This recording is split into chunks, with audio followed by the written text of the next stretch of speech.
Today's guest is a stand-up comedian. He's a host.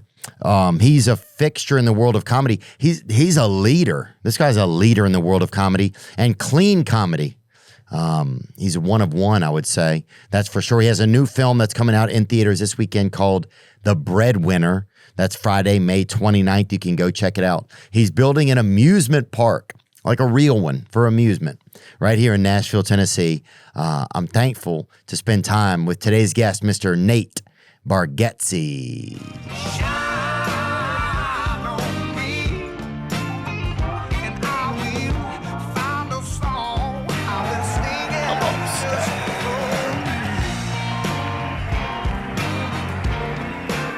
Yeah, dude, I saw some guys talking about when you would sleep. Remember when you were a kid and you would sleep over at somebody's house? You remember that? Yeah. And you woke up before them. Yeah. And just like, because you kind of had to pretend you were asleep. Like you were ready to get up and go. But it wasn't your world, it was their universe. Yeah. I would think the big, that's when you're a kid. Then the biggest opposite is when you're older. And then everybody's up. In Meet the Parents? Yeah. That like scene made me laugh so hard when like Ben Stiller comes downstairs and everybody's been up for like a couple of hours. Because I relate to that. I think even as a comedian, it's like we can stay up late and whatever. You're always the guy wandering into the world late. Yes, and I mean people are. Like, I know people outside comedy, they have like a meeting at like 6:30 or 7. Like a meeting. In the morning. In the morning. Yes. And you're like, what? Yeah. For what? Yeah. Like maybe with God, maybe that's early. I could see that. Yeah.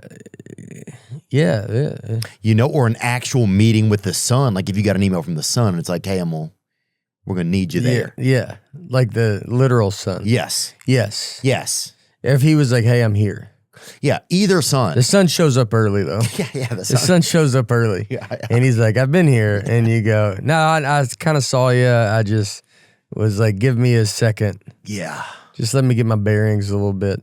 Yeah, 7:30 meetings, they say they have those. I think I would want to be that, though. Oh, so that's something, like it gets a little bit aspirational. Yeah, dude, yeah. I've been, and I hate to say this because I don't even want to hear myself say this. Yeah. I think, oh God, it hurts even coming down to my neck. I think I'm a morning person. I could. And you know what I'm saying? Yeah. I'm sorry to say that. Well, I think it's. I don't want to apologize to people who can't even handle hearing that. Yeah, because they want you to be a night person. Well, as a comedian, we are night people, right? Mm-hmm. And I think there's something. But I think we go opposite. Like it's. We want structure. I did not to talk about my movie right now, but like I'm saying, when I shot the movie, and you just shot a movie, there's like structure, right? You have Breadwinner, that's the movie. The Breadwinner's the movie. But like when you shot your movie, it's you got to be on set at this time, and this, and I loved it because I don't think we have structure as comedians, and we don't come from any of it, and we go. I remember I wrote for the Spike Video Game Awards like a long time ago. Mm-hmm. And Spike, is it volleyball? What was it? No, I remember that TV show or that network, Spike. I think it was like Spike TV. Oh, yeah, Spike TV. They did like a bunch of like random. It was like right when we were like in New York, like 2008, 2000. Oh, yes, I do remember this. Yeah. It was like a dude's channel. What were some of their top shows? Look up top 3 shows on Spike TV. They had the game show or video game awards, I want to say. Oh, Ultimate Fighter started on there. The reality show launched the UFC and modern MMA into the mainstream. Interesting. Blue Mountain State. What's that? Blue Mountain State. That was a show with Reacher. I know his real name, Jack Reacher. I look like Jack Reacher right now, and this is what he would wear. Do you? I look like Jack Reach Around. Yeah. I don't. And my body doesn't, but he wears a shirt like this. Alan Richardson. I know Alan. Dude, somebody always talks to me about him. Yeah.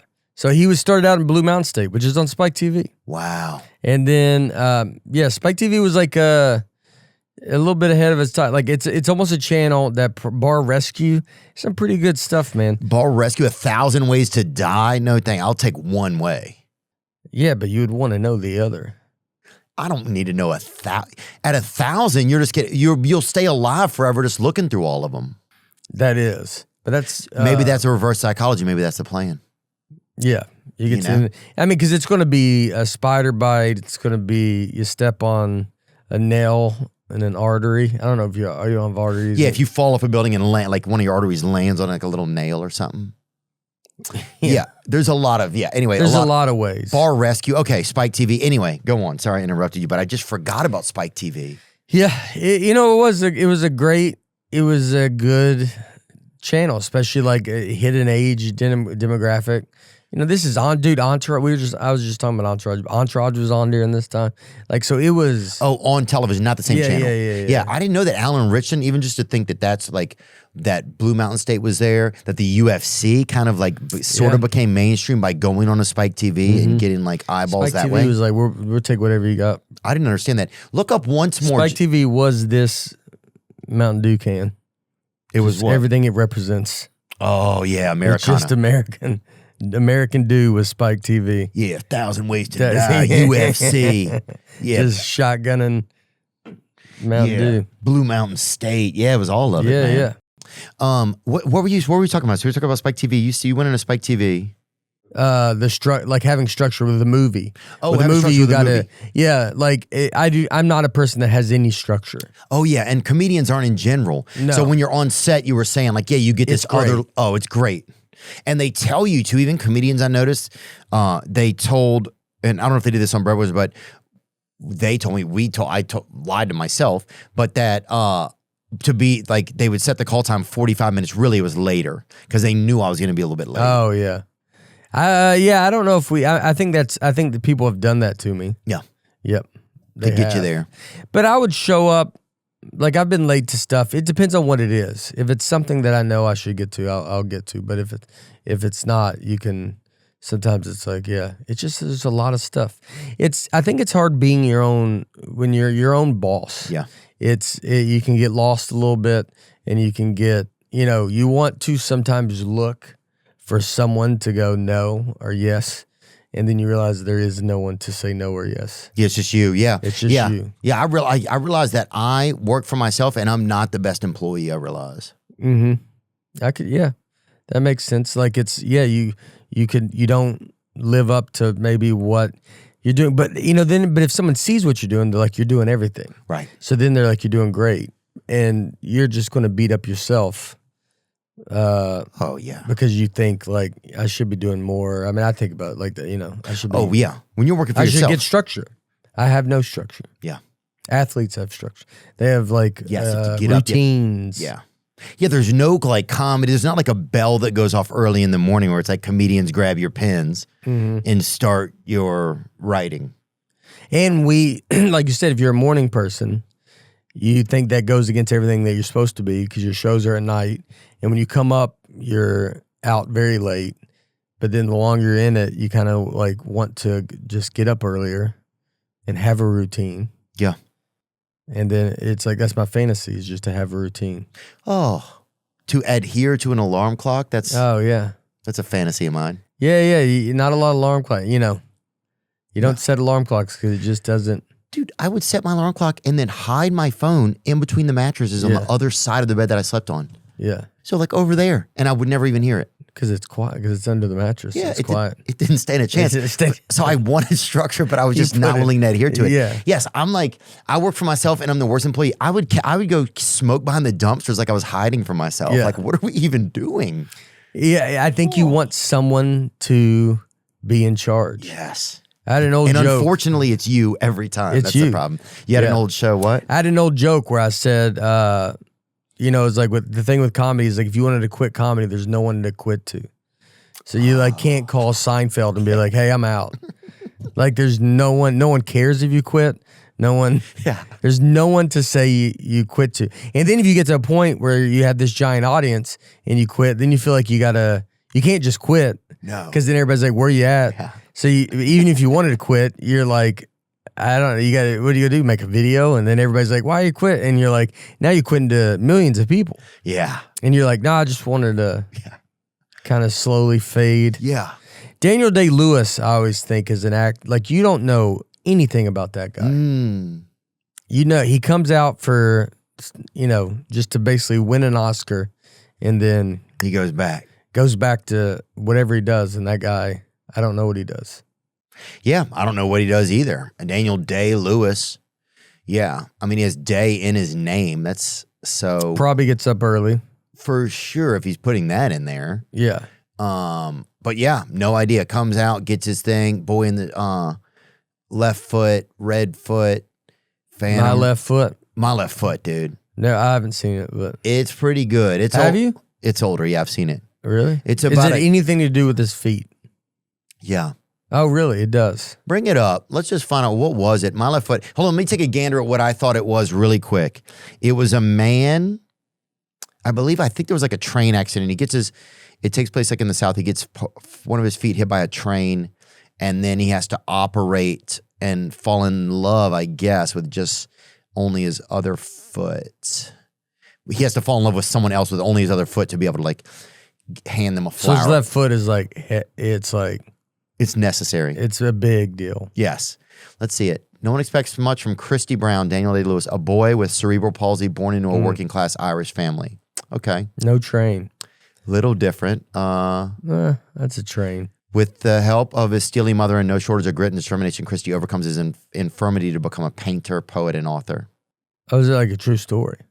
Though Christy is a spastic quadriplegic and essentially paralyzed, a miraculous event occurs when, at the age of 5, he demonstrates control of his left foot by using chalk to scrawl a word on the floor. Oh, yeah. I remember this now. Different movie than I was thinking, but still a great movie. The train. Yeah. I was thinking of fried green tomatoes. That's what I was thinking of. I just realized that. That has a train in it? Yeah. Oh. A little crossover. Yeah. That's a good, you know, the only train movie I think of was that one, Denzel Washington. Oh. That's good. John Travolta. Training Day. I don't think it's Training Day. There's one where there is an actual How train. is it not Training Day? But there's one that there is Unstoppable. Oh, I haven't seen that. It's great. That's kind of where I'm at. I haven't seen My Left Foot, but I've seen Pelican 1, 2, 3 maybe. That's it. Oh, Pelham 1, 2, 3. Is that got a train? I think there's a train in that. And was there a movie called Training Day? There is. Is Denzel Washington in it? Nothing to do with a train. But that was Denzel. Yeah, he won an Oscar for that. Oh, okay. Or maybe he did. We shouldn't go to the theater, I don't think. But you have a new. This was good. You have a new movie. Your movie's coming out. Yeah, no trains. May 29th. May 29th. Yes. Breadwinner. And in theaters. In theaters. Mm-hmm. And you have a Nate rate. What did I see? What is this? Yeah, we got we talked to all the movie theaters and got prices lowered. Nice. So yeah, just because we want the whole family to come out. It's interesting with movies, man. You start looking at like theaters, like, you know, you guys make you in distribution, all this. Like, you know, think about touring. Like this, it's hard not to think about movies and touring as kind of like the same kind of thing. You know, you get a promoter, you get this, you go to every town. Like if you make a movie and you go to these theaters and they're in every single town and you kind of go, like, did you hear about that kid on YouTube? He did a horror movie and he's got a bunch of subscribers on YouTube and he's a big horror fan, I think. And they made a movie. He made a movie. And I mean, it was, you know, it was going to go out to a few theaters. Then his fans just started calling their theaters, being like, no, we want it to come. And it was like a huge success. And he made it for, I want to say $3 million. And then, let me see. Iron, is it? Yeah, it's like. Yeah, something Iron. No. Iron something. It was Iron something. And then Iron Lung, yeah. Was that it? Yeah. Grossed over $50 million. I think he made it for 3. Wow. But it was like, that's a guy that just basically did it like a tour, like how we would tour and sell tickets. Markiplier. Mm-hmm. That was in guy's name, Markiplier. And what does it say? Can you take me into the what happened with the movie? He just made it. He said he wanted to make it. The Iron Lung movie was independently self-financed and created by YouTuber Mark Fishbach, Markiplier, who wrote, directed, produced, edited, and starred in it, operating without a major studio. He shot the film over 35 days using a life-size 9,000-pound submarine set mounted on a hydraulic motion rig. Wow. After struggling to find traditional Hollywood distribution, he self-distributed the film. Massive fan campaigns convinced major theater chains to screen it. The indie film became a massive box office hit, grossing $50 million on a $4 million budget. Wow. So he had his fans all call. I bet they. Once he said he wanted to go out, he was in a few theaters, and his fans kept calling their theaters and their towns, and they said they want to see it. And then he went out and said it. $4 million budget. That's amazing. That's incredible, dude. But that's where you see movies where you're like, that guy did it kind of like how you would tour on a comedy club. Like you're going and selling tickets just in these towns. Right. And so if you got a big following like that tours, and you go make a movie, I mean, it's like, can he go do that? I understand the one time is kind of like, oh yeah, it's crazy. So it'd be a matter of, can he go do it again, or can he repeat it? And yeah, it's interesting. I mean, even with our own movie, I don't know what we sold compared to like if I were touring in a place as opposed to people that came out to go to the theaters. I know it. Well, I don't think it was close, but I do know that I had a lot of friends who were like, dude, I haven't been to the movie theater in 8 years. Yeah. 10 years. Right? Yeah. I had a lot of people who went to the movie theaters by themselves, dude. We had one video of a dude, he sent it in. He went to the movie theater. Nobody else was in the theater, right? He ends up watching, what was this dude's name? I got to find it. We'll put it in. He ends up just taking his shirt off and sitting there and watching the movie by himself, relaxing. He was the only guy in there. Watched the whole thing by himself. This dude, I think it's like, it was this guy. It's like this like Latino guy. He's at work and he's like, bro, I'm freaking tired, but I want to go see this movie, maybe. I don't know. And then you see him walking. He's like, nobody's even here. And then like 10 minutes later, he's like, I guess I'll just enjoy myself. And I don't know what happened after that. I mean, we know he had the shirt off and watched it. Oh, yeah, this is him right here, dude. This is the guy. Can you pull it up? Man, I just got off of work. I got this movie I'm trying to go watch. Dude, I don't feel like doing shit, to be honest. Look, I still made it in this but look, check it out. Ain't nobody in this bitch, bro. This out to myself, cuz. Comfort 365 windows with every tune purchase. Champion makes buying windows easy. He just took it. An in-home appointment that fits your schedule. And he had to set the phone up somewhere and do this. That's kind of a vibe, though, dude. Yeah. That's him right there. Golden cheeseburger right there. Golden_cheeseburger. Shout out him being a hard worker. Went to catch the I've movie. never even thought about wanting to take your shirt off. I think people either don't or do want to take their shirt off. Yeah. I don't want to take my shirt off, but I mean, if someone wants to, buddy, they want to. Oh, we know a guy. Yeah, we do. Yeah, we know a guy. Yeah, sometimes I wish we'd have tried to go in more theaters, but Going to taking your shirt off. But going what? Going to theater alone, man, that it's pretty great. That's something you do a lot as a comic on the road. You can hit some, you go to some movie at noon. Yeah. And you're just by yourself in there. Oh yeah. Have you ever had someone come sit right next to you? I've been by myself or like maybe one other comic, and then two more people walk in. They sit in the seats in front of us. Oh, drives me nuts. And what do you do? I'll move. Yeah, because I'll sit there and just be angry during the whole movie. Yeah, because why would you do that? Oh, dude, why would you sit right? Just go sit. It's empty. Just go sit like somewhere else up. But here's the thing, though. If you sit too far away from that person, you think they feel kind of left out or something? I would go as far away from them. I'm one that doesn't want to really be near someone. Well, of course, near someone in a dark theater that you don't know. That's yeah. I think you got to have space. I mean, I would sit like when you go with a buddy, like we don't sit next to each other. You have that empty seat. Thank you. Yeah. When we went to Kevin James' movie, you and I sat next to each other and we kept a seat between us. We kept a seat between us. Like civilized people. Yeah. Yeah, we were normal. Yeah. And we enjoyed the movie more. Oh, yeah. It was good, dude. Yeah. Like Beetlejuice. You ever been to a movie? You ever see that guy, Beetlejuice? Mm-hmm. From Stern? We called him up. We offered him money to come on this podcast one time. And he said no. This is what he said. This is the crazy part. He's like, where are you gonna leave the money at?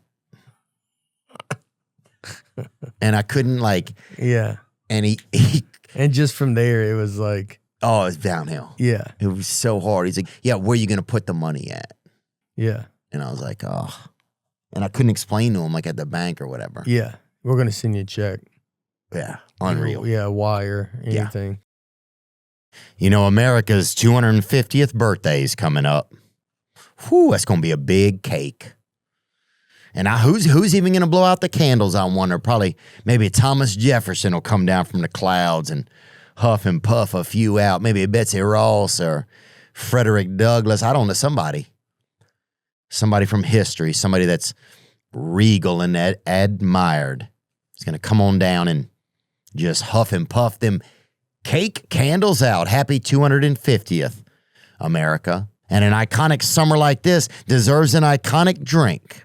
I'm talking about Mountain Dew. Yep, an American original.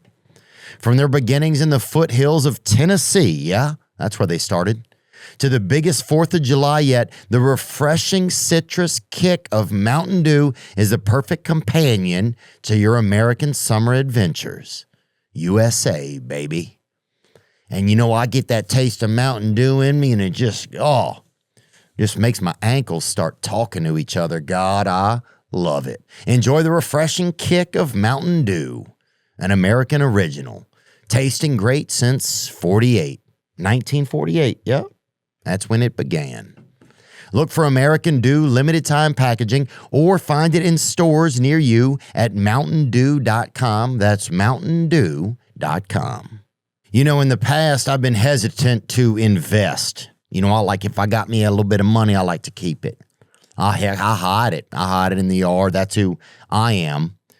You know, and a lot of times in the past, I didn't know enough about investing. I didn't feel like I could do it or how I could do it or what to do. And it felt like it was too much to learn. That's the truth.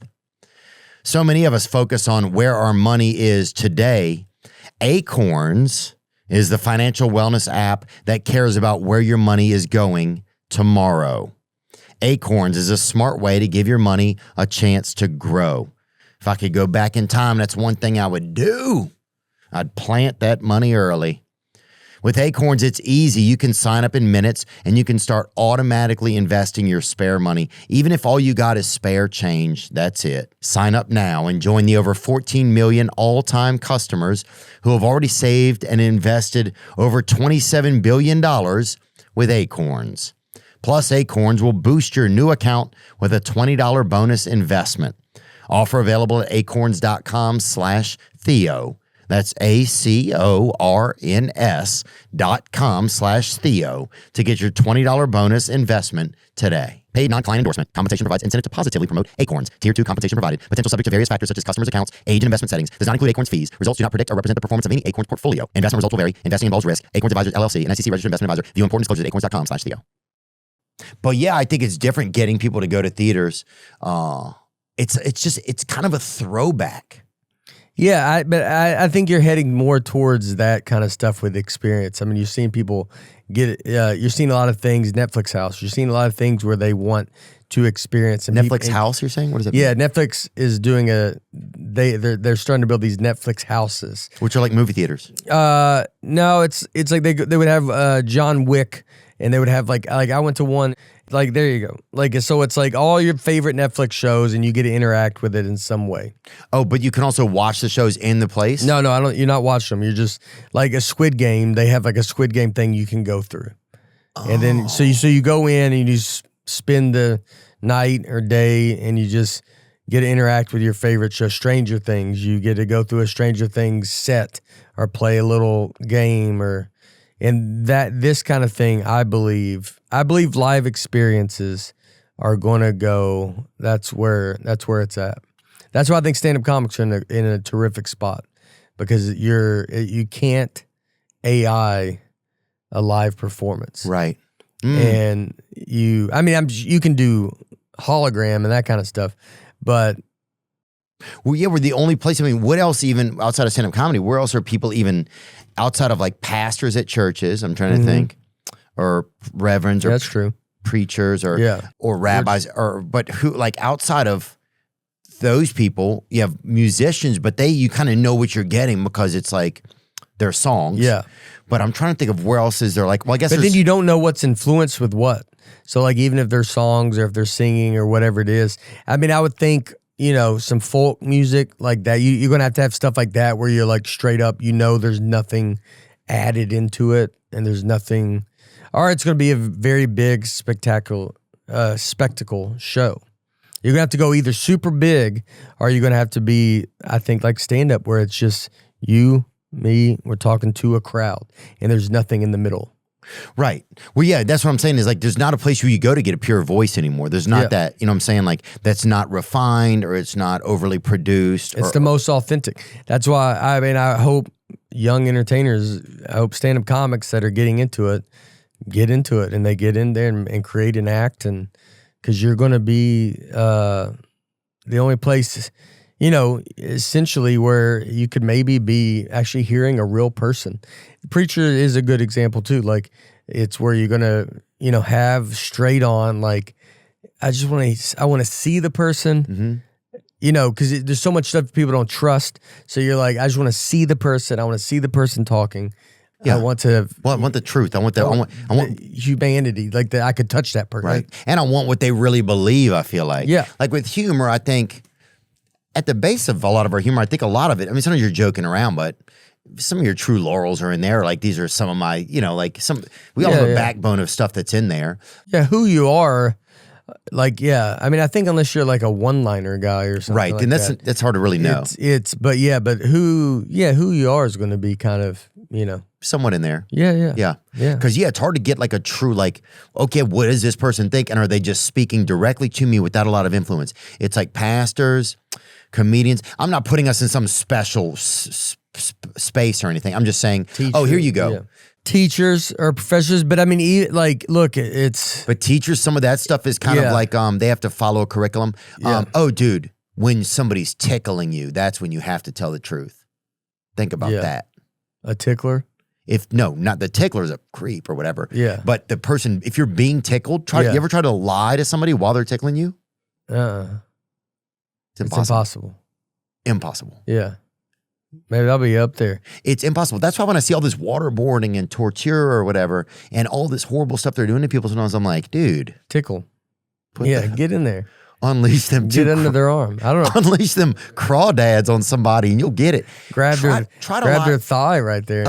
Dude. Bro, where were you? This is our JFK. Where were you? People, you always knew you could get tickled like this, right? You knew that, right? And even if there's a chubby kid and you grab that little donut around his midsection and just shake the freaking truth out of his little thick ass or whatever. Sorry, and we'll edit that. But when somebody did that to you, how shocked were you? I didn't know that. When somebody did that. Yeah, I remember, I used to do it to my daughter, too. Like, you'd grab their leg there and then just be like, well, don't smile. Don't smile. Don't, and then, yeah. Yeah, that's right. Tickling, maybe it's going to be a big, it'll come back, But you need ticklers. So then where are you going to do that in a safe We'll probably get government issued ticklers, and those people are going to be. We've already. They're not going to try. It's not going to be. Yeah, they're not going to be trying. You're going to have to be digging into their fingers more, because you're like, dude, you're not even trying. Like you go, here, give me your hand, and then you have to do it, and then you're like, yeah. You're going to be leaning more towards it, dude. That's just like, bro, that's so funny, bro. You're so funny, dude. That's like those people sometimes at work where like I'm the city, I'm like a liaison to the city, and they segue around the town sometimes. Yeah. But dude, sometimes those people, like one time we were trying to get information and the lady was running from us. She like couldn't get her thing to stop or whatever. So she would pass by, but you had to ask her really fast because she was going. And then another time his got stuck or whatever, like in a right-hand pattern or whatever. He called it right-hand pattern. He's like, it's in a right-hand pattern. And he's just sitting there, just glitching like in a circle. Like just going in circles. Yes. And we're trying to we're just trying to ask where's him. the monument? Yeah, dude. It's just like, dude, we're talking about Paul Revere, and he just kept dodging us. Yeah. Where's Daniel Boone's house? And it's just, and he's Yeah, dude. We're like, look, dude, we heard Harriet Tubman ate ice cream around here. Can you just tell me? Yes. Heard Davy Crockett Yeah, we heard Davy Crockett and Betty Crocker actually hooked up around here one time. They were around the same time. Were they? I don't know. They had to have met up. They had to have met up. They would at least known about each other. Oh, yeah. Yeah. Davy Crockett was talked about a lot growing up. He was. Way more than it is now. It was a big deal when I grew up. Yeah, now it's like Travis Scott or whatever. Yeah, it is. And Davy Crockett is a good name. I thought Davy Crockett here's what I would feel, and I'm going off nothing, but Davy Crockett was, when I was growing up, was the guy. Mm-hmm. And I think Daniel Boone came in and started a little overshadowing Davy. Mm-hmm. I remember Davy Crockett because he had the paraphernalia, he had the hat, and I think I don't know if he had a pistol or if he had a...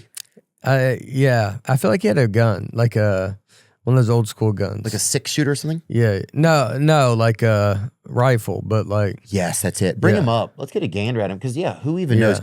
Davy Crockett and Betty Crocker are unrelated except for the shared last name, which isn't even the same last name. Yeah. You want to take us through Davy Crockett there, Nate? Yeah, Davy Crockett was a real 19th century American frontiersman and politician, while Betty Crocker was created in 1921 and is not a real person. So that's tough. But they were around. So she was a catfish, basically, which she probably... Yeah. Oh, yeah. That's maybe the original catfish. Betty Crocker. Yeah. He kept going, what's up with this Betty? Where's this Betty Crocker at? They go, she just left. Yeah, dude. Yeah. He goes, oh, she was just here. Can you get me information just about Davy Crockett, please? Did him and Daniel Boone know each other? Crockett grew up in East Tennessee, where he gained a reputation for hunting and storytelling. So he was kind of like a comedian, I guess. Yeah. He was made a colonel in the militia of Lawrence County. He opposed many of the policies of President Andrew Jackson, where I'm from, Old Hickory, which is named after Andrew Jackson. So he was elected to Congress. I didn't even know he was a congressman. In 1836, he took part in the Texas Revolution and died at the Battle of the Alamo. That's why he was popular too, because the Alamo. Yes, the Alamo, yeah. Crockett became famous during his lifetime for larger-than-life exploits popularized by stage plays and almanacs. After his death, he continued to be credited with acts of mythical proportion. And then what about, let's go Daniel Boone. When did he slide in there and steal his shine? Daniel Boone, born in 1734, while Davy Crockett was born in 1786, 52 years apart. So Boone was already an aging frontier legend. Yeah. So probably our grandparents, our great-grandparents probably heard more about Boone. They did. And then we heard about Crockett. Yep. And then maybe the truth has come out that it's like, look, we need to go pretty heavy on Boone because he was the originator. Yeah. Once that big business starts pushing Boone. I like when they're like, it's like he was born around November 2nd. Like they go, they weren't keeping stuff back then, dude. They go true. In the general area. Yeah. Yeah. Like, and then if he was like, I was born in January, and you're like, well, yeah, that's around. It counts. Yeah. That counts. Yeah, dude. He showed up in the springtime. He grew up in a Quaker farming family. He became famous for his woodcrafts, hunting, and long-range exploration deep into what was in the western frontier of British America. Huh. Pretty cool, man. Everybody was kind of an explorer. Yes. You know? Because it was, I mean, I know that, like I'm saying, those guys did great. But I bet there was a lot of guys that were like, yeah, nothing was built. Every step I took was a brand new step. Oh, yeah. You were just like a Magellan. Anybody, dude, if you got a pair of running shoes, you were a Magellan. Oh, yeah. You were Christopher Columbus. Imagine when if those. you had Hokas back then, I mean, come on. Yeah. Dude, you would be above Daniel Boone. You were sponsored by the Spanish at that point. I mean, you know what I'm saying? Like, he came up that way. Dude. That's the way he came up, and they were like, we didn't see that coming. Yeah. This guy came through. Yeah. Dude, it is kind of crazy. And because there was also a time where there were more woods, right? Anytime there was woods, you were an explorer. Anytime. Yeah. That has a lot to do with exploration because there was more woods that like less timber had been cut down. So I think you had that. And then, just not knowing where everything was, being an explorer. Gosh, you think you think you could have been an explorer? I mean, I don't think you have a choice. I think you're just it. But I think I could. I like exploring. I would like to go find some trying to really see like what's the path, the best way to go. That's what's hard is there's not much left exploring. You see like those untouched tribes they talked about, and then you're like, I don't even know if some of that's real or not. It looks fake. A lot of that's fake. Yeah. And so I know in Alaska, because they talk about Bigfoot, and like in Alaska, there's like so much land and stuff, like with woods. And like you go up to Washington, it's like got the most trees. Yeah, people don't even. Yeah, you can't. There's so much. People hide and go seek for 2 years. Yeah. Oh yeah, you couldn't. I mean, there's. If Bigfoot's real, it's like it would be easy for Bigfoot to hide up there. That's a good point. Whereas, like trees. in other places like Modesto, it would be tougher, or up in like North Atlanta or something like that. Those are Bigfoot's going to get seen. Oh, dude, in Atlanta, Bigfoot's going to be at the club, probably. Yeah. At the club for sure, dude. Yeah. People would have him feature on their albums in Atlanta. Yeah. Oh, yeah. Come up and talk. Yeah, you don't think Ludacris is going to have Bigfoot pull up? Yeah. Why would you not? You have access to him. Yeah. And you probably don't got to pay him. He probably food. Yeah. I don't even know. For sure, clean salmon. I'm thinking also, clean salmon. You just give him that, and then also, he drops a. But they're going to push that narrative on him that he's like a person of color too. Yeah, that would be like he has to show up and he has to do he has to like he has to go to collab on a track. Yeah. Or show up. He has to go to stuff. He's like, we need you, bro. Yeah. We need you at Diamonds or whatever that place is, Nipple Diamonds or whatever that exotic club there is, I think. Oh, yeah. One of them everybody got in trouble at. All of them did, a lot of them, yeah. Well, they found glyphosate there on some of the women. I'm always crazy how open they are about talking about that, the NBA. They talk about going to those clubs, and there's no... Like, we feel like there's someone that's like, hey, let's keep it a little quiet. Right. Like everything else are like, hey, don't talk about that. Don't talk about politics. Don't talk about how you feel about this. Don't be like Kyrie Irving with his, don't express yourself. Mm-hmm. But if it comes to clubbery, like strip club. Yep. Go all out. Or throwing tens of thousands of dollars on the back of somebody. Yeah. Then please, say it all. Then share it. Magic City. That's the one they just got in trouble about. Oh, did it? Yeah, because the Hawks used Magic City Night, which is where they would go. And this is similar. I guess Magic City Night is that similar to the Nate Raid at all, or no? This is two different things. It's along the lines. it's what we were going for originally. No, but I love that you're doing this, dude. I love that you were able to make that happen. How did you make that happen with the theaters? And then also secondarily, do you know how many theaters you guys are opening up in? 3,000. I think 3,000. Oh, wow. Really? Yeah, I think so. I'm not positive. I think it's like that. I think it's 3,000. But it's, it's, dude, it's like meeting, we've met like, AMC, the head of Regal, Cinemark, Cineplex. Like you just kind of go to them and like they're in the same business. I always say this, I'm in the ticket selling business. You're in the ticket selling business. We sell tickets. So it's you kind of take stuff out of like, the hands of Hollywood in a sense once you're in this ticket selling business. Like that's my relationship with the audience is you buy a ticket and you come see me. Mm-hmm. And so when you can kind of do that, I think you can go to these theaters to go, we're all on the same page. They want people coming to theaters. I want them to come see the movie I made. And so then I think you can there's ways around it. And now we're in such a new world where you start meeting people and like everybody just wants their businesses to grow. And I think everybody took it for granted for such a long time because that's just what it was. Like growing up was, you just went to the movie theaters. You there was no streaming. There was then once all the streaming stuff started happening, it's like, then they kind of went hard into that. And then I think left theaters. And now you're getting back to where these younger generations that are growing up with phones and they're seeing their parents on the phone all the time. And they just want to go somewhere and they want to go do stuff. And so then it's like, there's a chance I think it will flip back to, when you feel like, I think every time I drop my phone, I hope it breaks. Oh yeah. I always someone's like, oh, I'm like, it'd be wonderful if it broke. Mm-hmm. I hope someone steals it. Yeah. I'll even go to a city that has a lot of crime and drop my phone there a couple 10, See 12 what times. happens.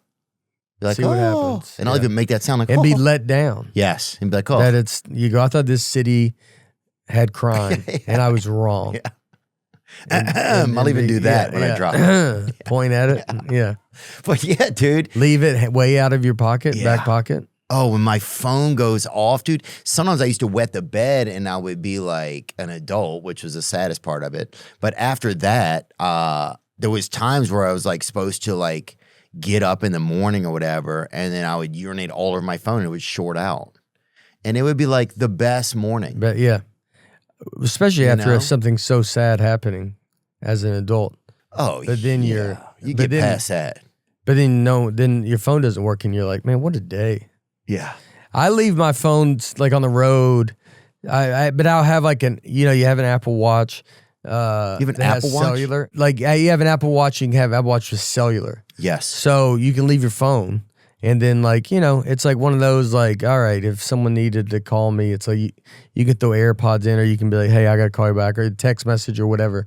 That's a big thing you do with kids at first. Sometimes you give them an Apple Watch before a phone because they can't do too much with an Apple Watch, but you could get a hold of them. My kid will be lucky to get an Apple and watch what happens if you don't behave. That's how I'm starting. Yeah. That's a start. Yeah. Is a good diet and then like light threat. Yeah.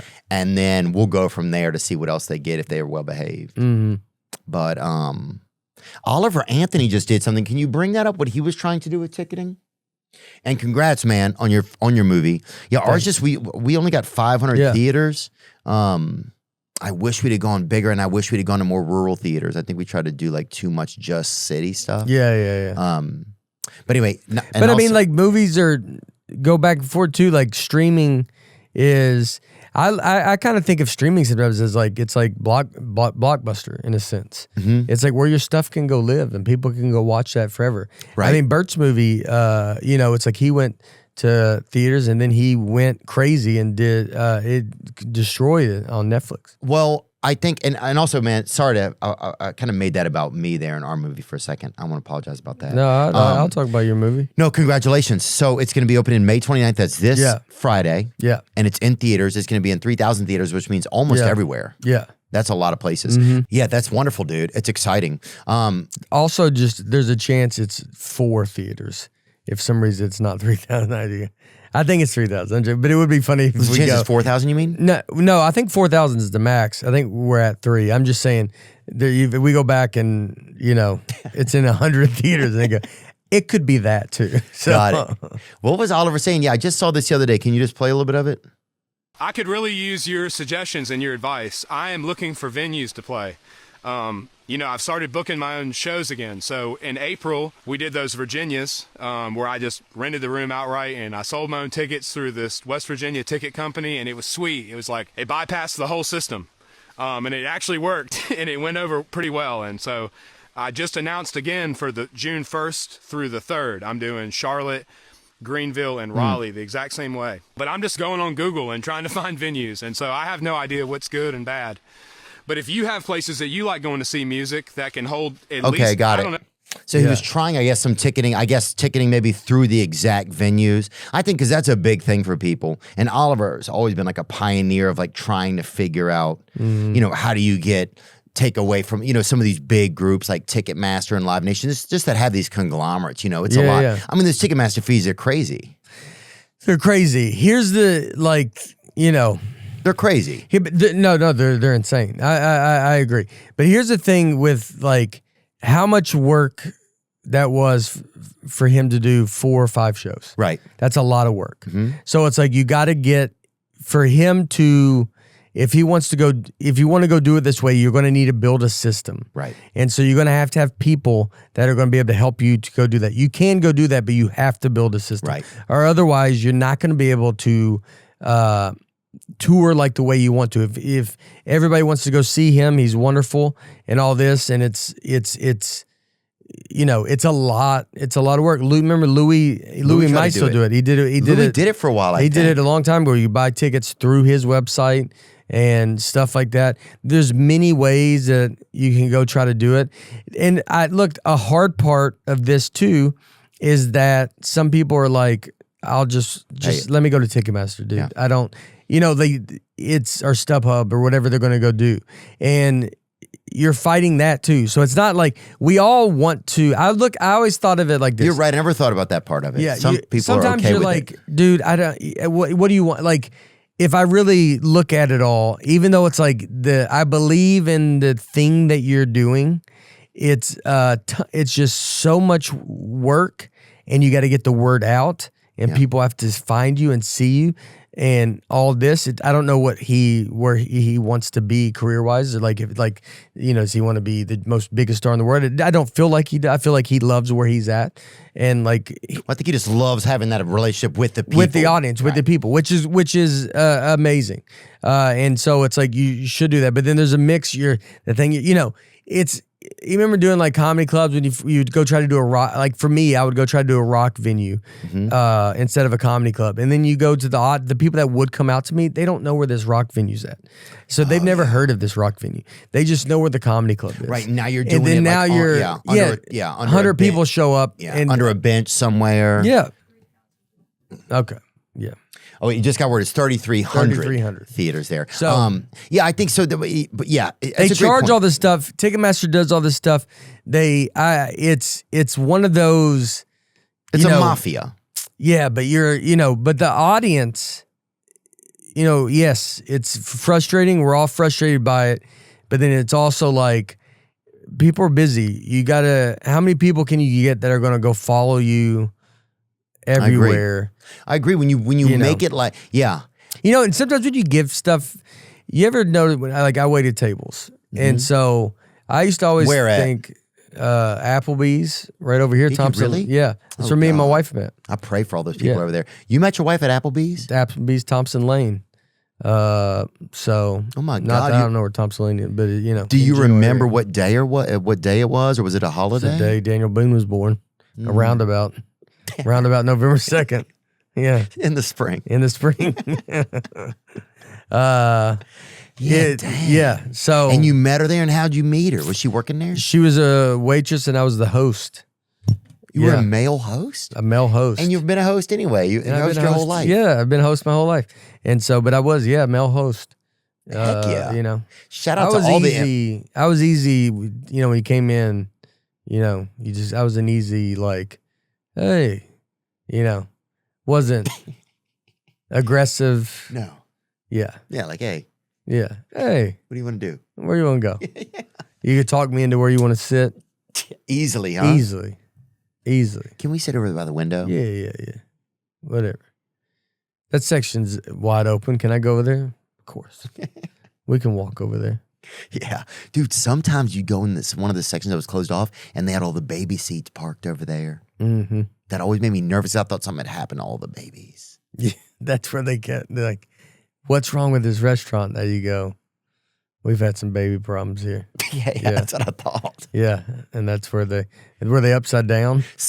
Yeah. Sometimes they were. Oh man. When I see that, I still think of that. And sometimes they'd be stacked on each other or something, Yeah. Oh. The old wood baby seats. They didn't have that anymore. And, dude, sometimes they would have a baby's head chiseled his name in the wood. Oh, yeah. They came a lot. Yeah, like Ricky Jr. or something was written in there. You're like, dang. How much you come here? Like when they see his family walk in, they already got it out. Yeah. Sometimes it'd be like an unhappy baby. It would say like Brooks was here, just chiseled in there. Yeah. Like, oh. It's a but lot. Waiting tables, this is back to my theory, is, you would always think like to get a bigger tip, I would like try to hook. You'd be like, I didn't charge you for the Coke. I didn't, no charge for, and I thought like me hooking you up would mean a higher tip. Right. And it never did. But if I charged you full price for everything, you would tip me more. Got it. So it's like, that's kind of how stuff works. Where you, in a weird, because in my head, you're like, yo, dude, I'm like, I've taken off, I've done what I can of like, I can just get you a Coke and put water down. Yeah. That's $3-4 I just saved you, and then I'll get you. I don't know, like Right. some random. You're doing these little things sure. that, and you think they're going to be like, I'll get you one extra little. but they tip off the price. They tip off the price, and they don't think. And sometimes people's the math in their head, like, well, I don't even know how much stuff that was worth, and what do I do here? Yeah, because they just want to eat and like just charge me. they want a breadstick and they want to meet a woman. Yeah. Yeah, like Olive Garden where they give you free bread. It's like, do you tip extra? No, like I don't think you tip. You don't wrap that in. That's a big thing. They give you free. Don't they give you free breadsticks and maybe salad or something? I think there's soup even. Maybe sometimes. unlimited pasta, something like it's like aggressive. If you just run in there, they'll give you half a handful of soup. Yeah, for nothing. Yeah, for nothing, nothing, dude. The assistant manager will let you freaking eat it right out of her hand Yeah. if she's nice, if she's feeling good that day. Yeah, you get complimentary breadsticks. Yeah. But I wonder if they make you feel guilty asking for them. Yeah, like, let me Sometimes, see if we have yeah. them. Did you ever go to O'Charlie's back in the day? Do you know Throw O'Charlie's? the peanut shells on the floor? No, O'Charlie's was a different restaurant. But they had these great rolls. And I mean, the rolls were, O'Charlie's has great, they have rolls now. They did something to them. They're bad. They're not as good as they were. Yeah. I think they had sugar in them before. And so it was almost like a Krispy Kreme donut. But it was unbelievable. And they'd give free rolls. And you would set them down on the table. And then everybody would be like, go ahead and bring another round. And you'd have 5 of them. Yeah, dude. They were the best rolls in the world. And everybody would go in. And you're really there for the rolls. And, and then you would feel embarrassed to be like, they bring you a basket of 5 and you're like, before you turn around, these are gone. God. So go ahead and send another one out. And I think they had a pacing problem. They had to be like, yeah, we can't drag it out. Yeah, people were coming and looking in the kitchen and stuff. Yeah. Because they were the best. People were texting the plug or whatever. Here's a solid copycat for Charlie's original rolls. Warm whole milk, a 1/6 a cup of sugar, dry yeast, a beaten egg, butter, purpose flour, salt. Thank you, Complexity. Oh, yeah. Nice. Huh. Yeah, maybe it had a little bit of sugar in it. Oh, dude. Maybe they didn't have sugar. Maybe, I don't know. It might have been all that stuff. It could have been the yeast. I don't know. Some yeast has a lot of, it can be good. If you do this recipe, throw a little sugar in it too. Yeah. And if you're making anything for your family tonight, Throw a little sugar. throw a little sugar. I in do. there. Ain't gonna. Dude, pasta sauce. No, that says 6 cup of sugar. It Yeah, I does said say it. Oh, yeah. Sorry, I didn't hear that. No worries, man. Yeah, see what I mean, dude? I think they got rid of that sugar, and then they got into Yeah. probably yeast heavy. They might have went yeast heavy. It might have Yeah. been wet yeast. Oh, that's the worst when it's real yeast. You just put in your mouth and it like just grows in your mouth or Yeah. whatever. Like Yeah. like Pop Rocks or whatever, like Pop Rock bread or whatever. Today's episode is brought to you by Manscaped, the men's grooming brand trusted by over 13 million men. God, that's a lot of fellas. Father's Day is coming up, and again, it's the same problem every year. What do you get your dad? What do you get him? You get him a little bitty lawnmower? Do you get it so he can do his sideburns or whatever? What do you get him? A new puppy, a new baby beagle? What do you get him? What do you get that fella? If your dad's got a beard, or you do, the new Beard Hedger Plus is a solid upgrade without breaking the bank. Yep. I've used a lot of trimmers, and most of them are kind of clunky, Some of them are gas-powered. This one's simple. It's got the quick adjust slider, so you can just move it and you're dialed in. And yes, it's waterproof too, so you can trim at the sink or in the shower. This Father's Day, skip the boring gifts and get him something he'll actually use. Head to manscaped.com and use code Theo to get 15% off plus free shipping. That's 15% off your entire order plus free shipping with code Theo at manscaped.com. Or if you need it today, you can also find Manscaped at a store near you. One thing about making the movie you didn't expect, man, because this is your first movie. You made it. You wrote it with Dan Lagana. Is that Yeah. right? Yep. Who's a friend of mine. Great guy. Yeah, great guy. I mean, let's just say he's great. He's great. He's great. Did you also direct it? No, Eric Appel. Okay. Eric He who? did Eric Appel. Eric He Appel. did the Weird Al Yankovic movie. And so it's Haven't seen that. Yeah, it's a great movie. And then so he did that, and then we had Jeremy Latcham was a producer, and Sony TriStar. It was a full on like big. We did it in Atlanta, Trilith, which is right outside of Trilla? Trilith. Trillith. So the owner of Chick-fil-A, Dan Cathy, he owned. That's where they used to shoot all the Marvel movies, and so they have all these studios, and then across neighborhood is housing. So like a lot of people that shoot there, you can go rent houses, and it's like a Truman Show type place where you just walk around. Would you see other actors and stuff during the day when you're like they were working on different projects? Yeah. Like whom did you see? Do you mind? Because this is Urkel. You saw Jaleel White? Jaleel White. No way. Yeah. And so he was shooting a game show. You would see a lot of. And what was he doing? Hooping or playing dice or whatever? What was he doing when you saw him? No, he was just at a restaurant. There's a restaurant there? Oh, there's a bunch of restaurants there. I mean, it's a town. Do they have real names or is it like kind of like an Epcot Center type? No, it's like I mean, some people have houses there, then you rent them out to people that come. I mean, because when when they're shooting these Marvel stuff, I mean, you'd have to have like, Chris Pratt or Robert Downey Jr. I mean, you can go live not in that town too, but it's right across from the studio, so you can just run over there. But they have like ice cream shop. Yeah, I just can't imagine you're like, you go out in the morning or whatever and you freaking, Robert Downey Jr. or Al Pacino is like checking his mail or whatever, And it's like, whoa! Yeah. And that would be the weird part for me, dude. Yeah. Trillith Town for Marvel Studios in Georgia could be the future of cities. And does it come with a pet or anything? Like, what's the whole? I think, you can get whatever you want there. But it's, so they did a bunch of Marvel movies. I bet this is an old article because it's not, I think stuff's coming back, but now Marvel's all in London. Okay, got it. But it was this is an old 2022. But it was it's like, so they built those towns for like a lot of the workers, like the idea of the union guys to be able to go live there and like be able to come sit there and work. And that's wild. But they did everything. They did everything there. You're too tired when you get home to think about grocery shopping, but that's okay. The delivery robot has just rolled up in front of your house with your weekly order. And this is the Trillith Town. The 4-year-old residential portion of Trillith was modeled after the building styles and village feel of European cities. It's a new town for about 5,000 people created using the principles of new urbanism, a concept that means neighborhoods should be walkable and compact with varied building types and less emphasis on cars. Oh, it's pretty cool. And they would have different streets would be like, I think it says European and British style designs, while other spots are more modern facades. What is it? Facades. Oh, no, facades.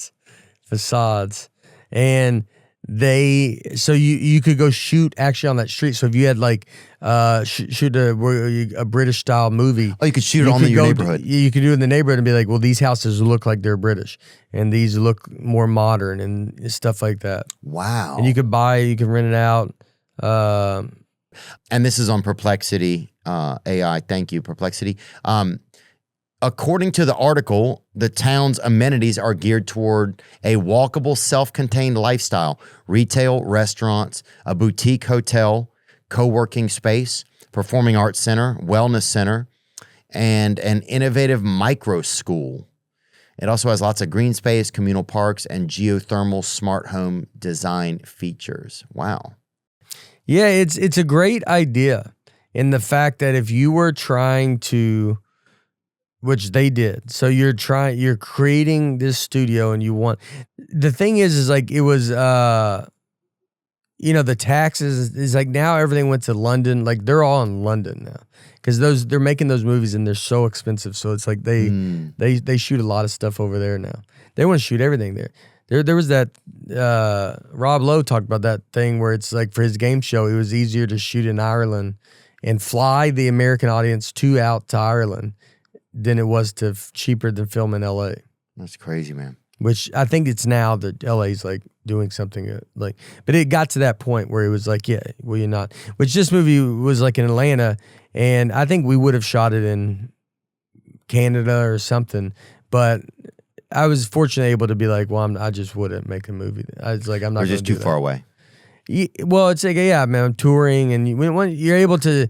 The great thing for any young comedian, if you just keep doing what you're doing, you end up getting to hold a lot more kind of power.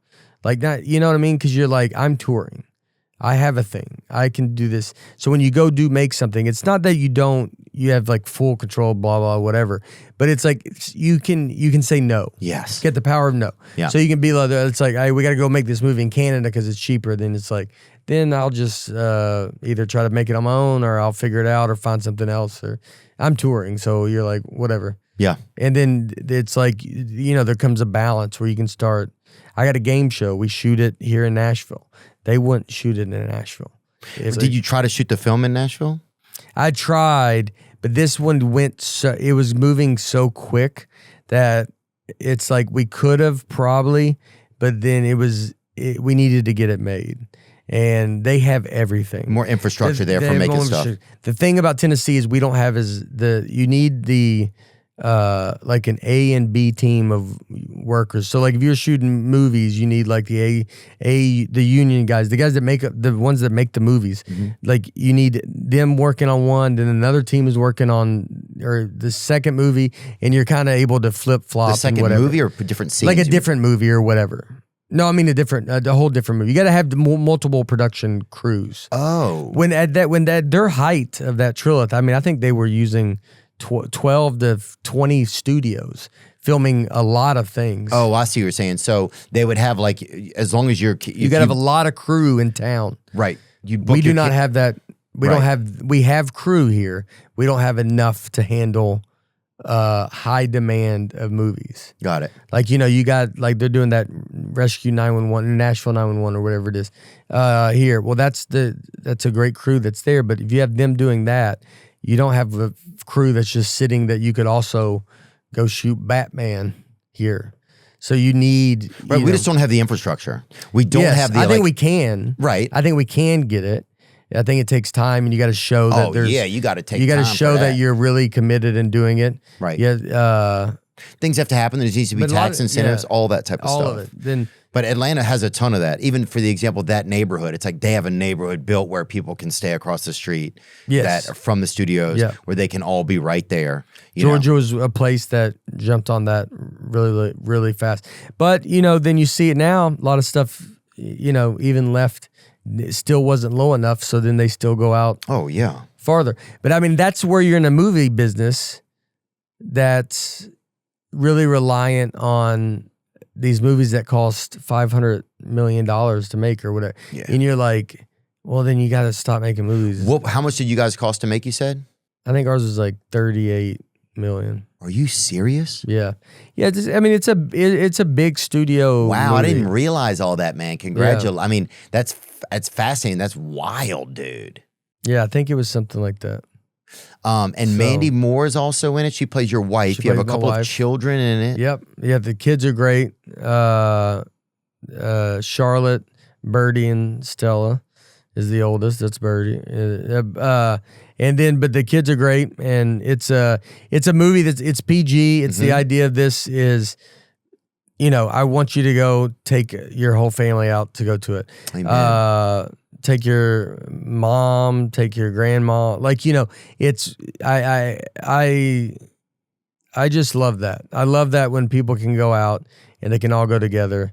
I want to go to stuff with my family. Like, you want to go, and then so you go look at a lot of movies now. It's like a lot of horror movies.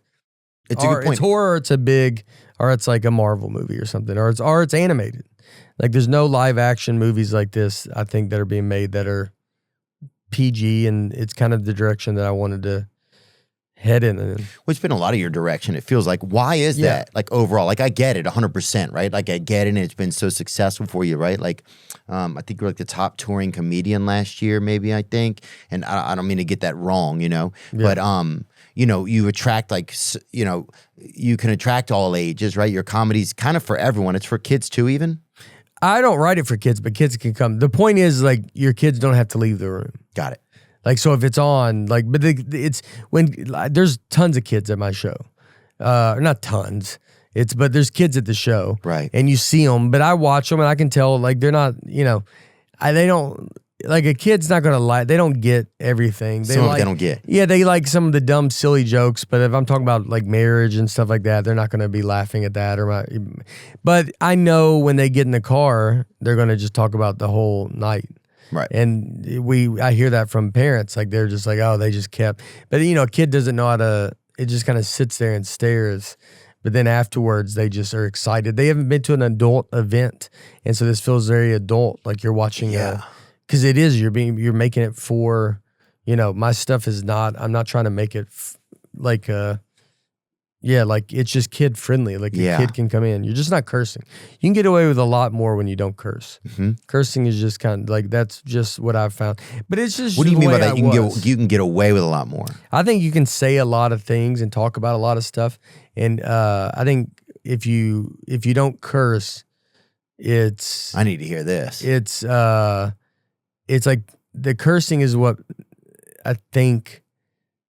Like it's just that's what when people hear that either they check out or they're like he's dirty or he's this or he's that, and so if you're in control of it, just be in control of it.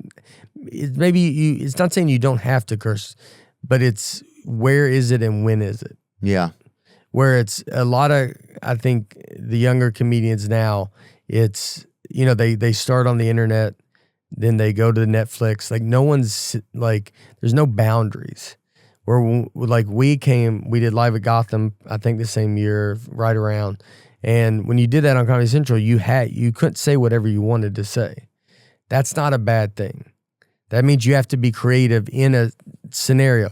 Not saying you can come on anything else and go say whatever you want to go say. Right. But it's not a bad thing to have agree. Some TV boundaries around you. Yeah. Because then it makes you come at stuff in different angles. Oh, yeah. I mean, I almost fantasize sometimes. Not fantasize, that's probably the weirdest word, but I think about that of like, I would like to get to a place where I don't have to, or not, because I don't have to curse. It's just where I don't want to curse. Yeah. I think I do it. I don't even know why I do it. I think it's kind of how I operate in a regular day, too. So in the end, I think it's probably just... I don't think of you as someone that would be dirty. Like, I'm not vulgar. No. Right? No, I'm not like sexually explicit or like talking about something that I think is gross, but I'll use some profanity, Yeah, and but some of it's just where I'm not from and stuff like that, I think. But as an adult, and I don't have a family or anything yet. I don't have anybody looking at me across the room saying, why are you saying that in front of the kids, dude? Yeah. You know what I'm saying? Because I work for myself and I'm a shitty employee. Yeah. I'm out back smoking and catching myself. Yeah. I'll go sneak around the corner, smoke, and then run around the corner and be like, what are you doing out here?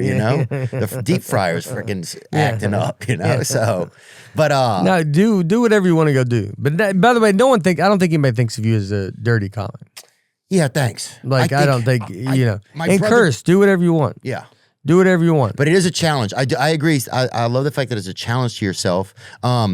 Is there a day, do you ever like say, well, one day I'm going to put out, there's going to be like a dark folder I'm going to put out of just the other side of things? Have you ever wanted to have like an OnlyFans where you just say like some bad words on it? No.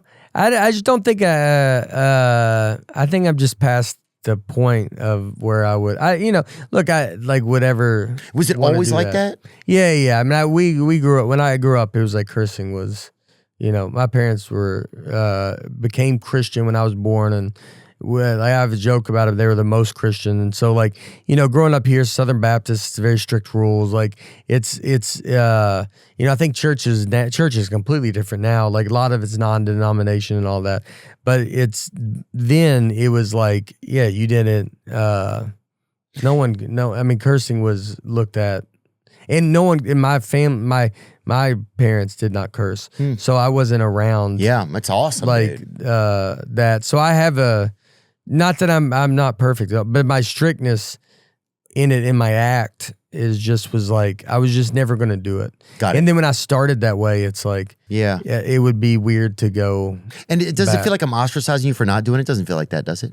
No, I think some people, I don't feel like you do. Oh, but it doesn't feel like I'm ostracized, like I'm envious of it. I No, think no, it's no, awesome, no. And I think it just like, it makes it so it's ready for everybody, right? Like this is something that you can, and a parent knows at some point I can turn that on. This is the thing that does get me sometimes.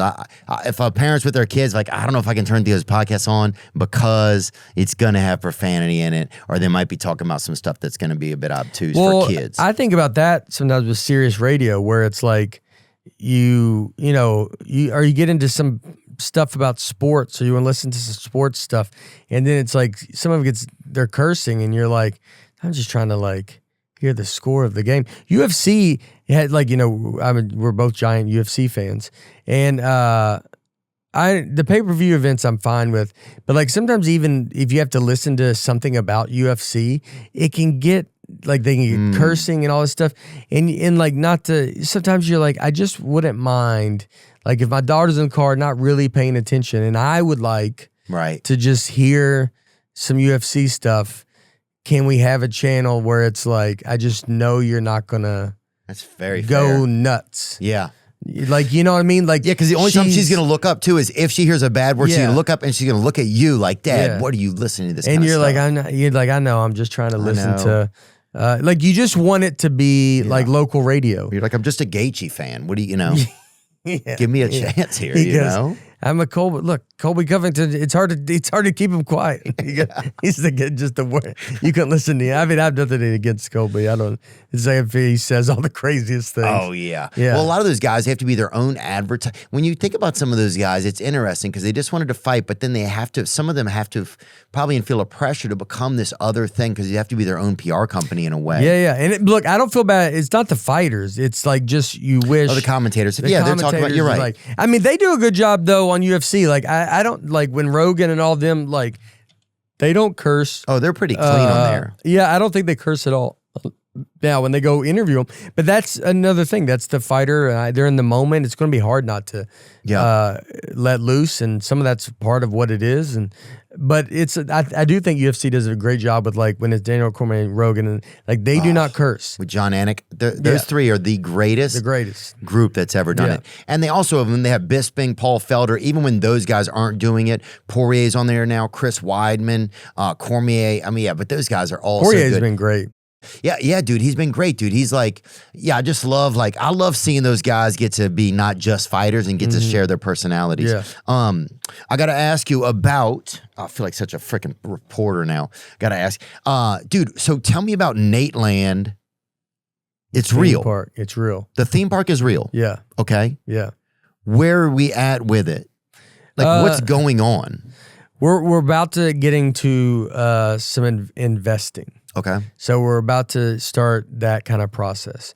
We have the land, or we basically think we know where we want the land to be. We haven't said anything about the land or where it's at or anything yet, but we've narrowed it down to basically this one spot. And then so we have the renderings. They're working on it every day. We have Storyland. Storyland is a group they did. They've done stuff with everything. I think they had some stuff to do with Epic. It's a lot of guys that worked with Disney for a long time, and they started their own kind of company, and they did all the Disneys in Dubai. And so Storyland is a company that helps make these things come to fruition, like they build them and everything? Yeah. Got it.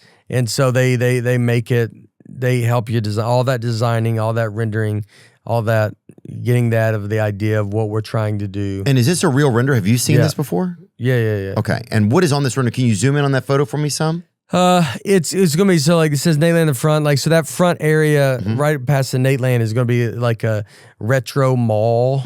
So that's like, that would be open all year round, and you can go in there and you can have, like we talked about, like a Netflix house that we talked about earlier, maybe you could have something like that. I'm not saying this is what we are having in there, but you could have some stuff like that, restaurants, stuff like that. That's open all year round. You have three sections of the park.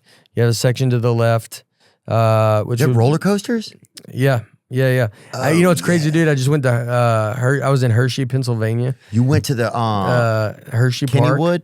No, Hershey Park. Oh. Dollywood. No, I'm thinking of Kennywood. I think I know Kennywood too. Kennywood's in Pittsburgh. Oh no, we didn't go there. We went to Hershey Park. How was that? It's awesome.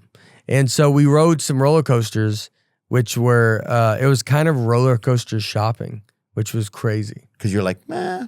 Well, you would just ride. Well, they had a few that you're like, they rolled back the miles on this one. Yeah, you go. There you go. No, thank you. But it was weird to be riding a roller coaster being like, yeah, that one felt great.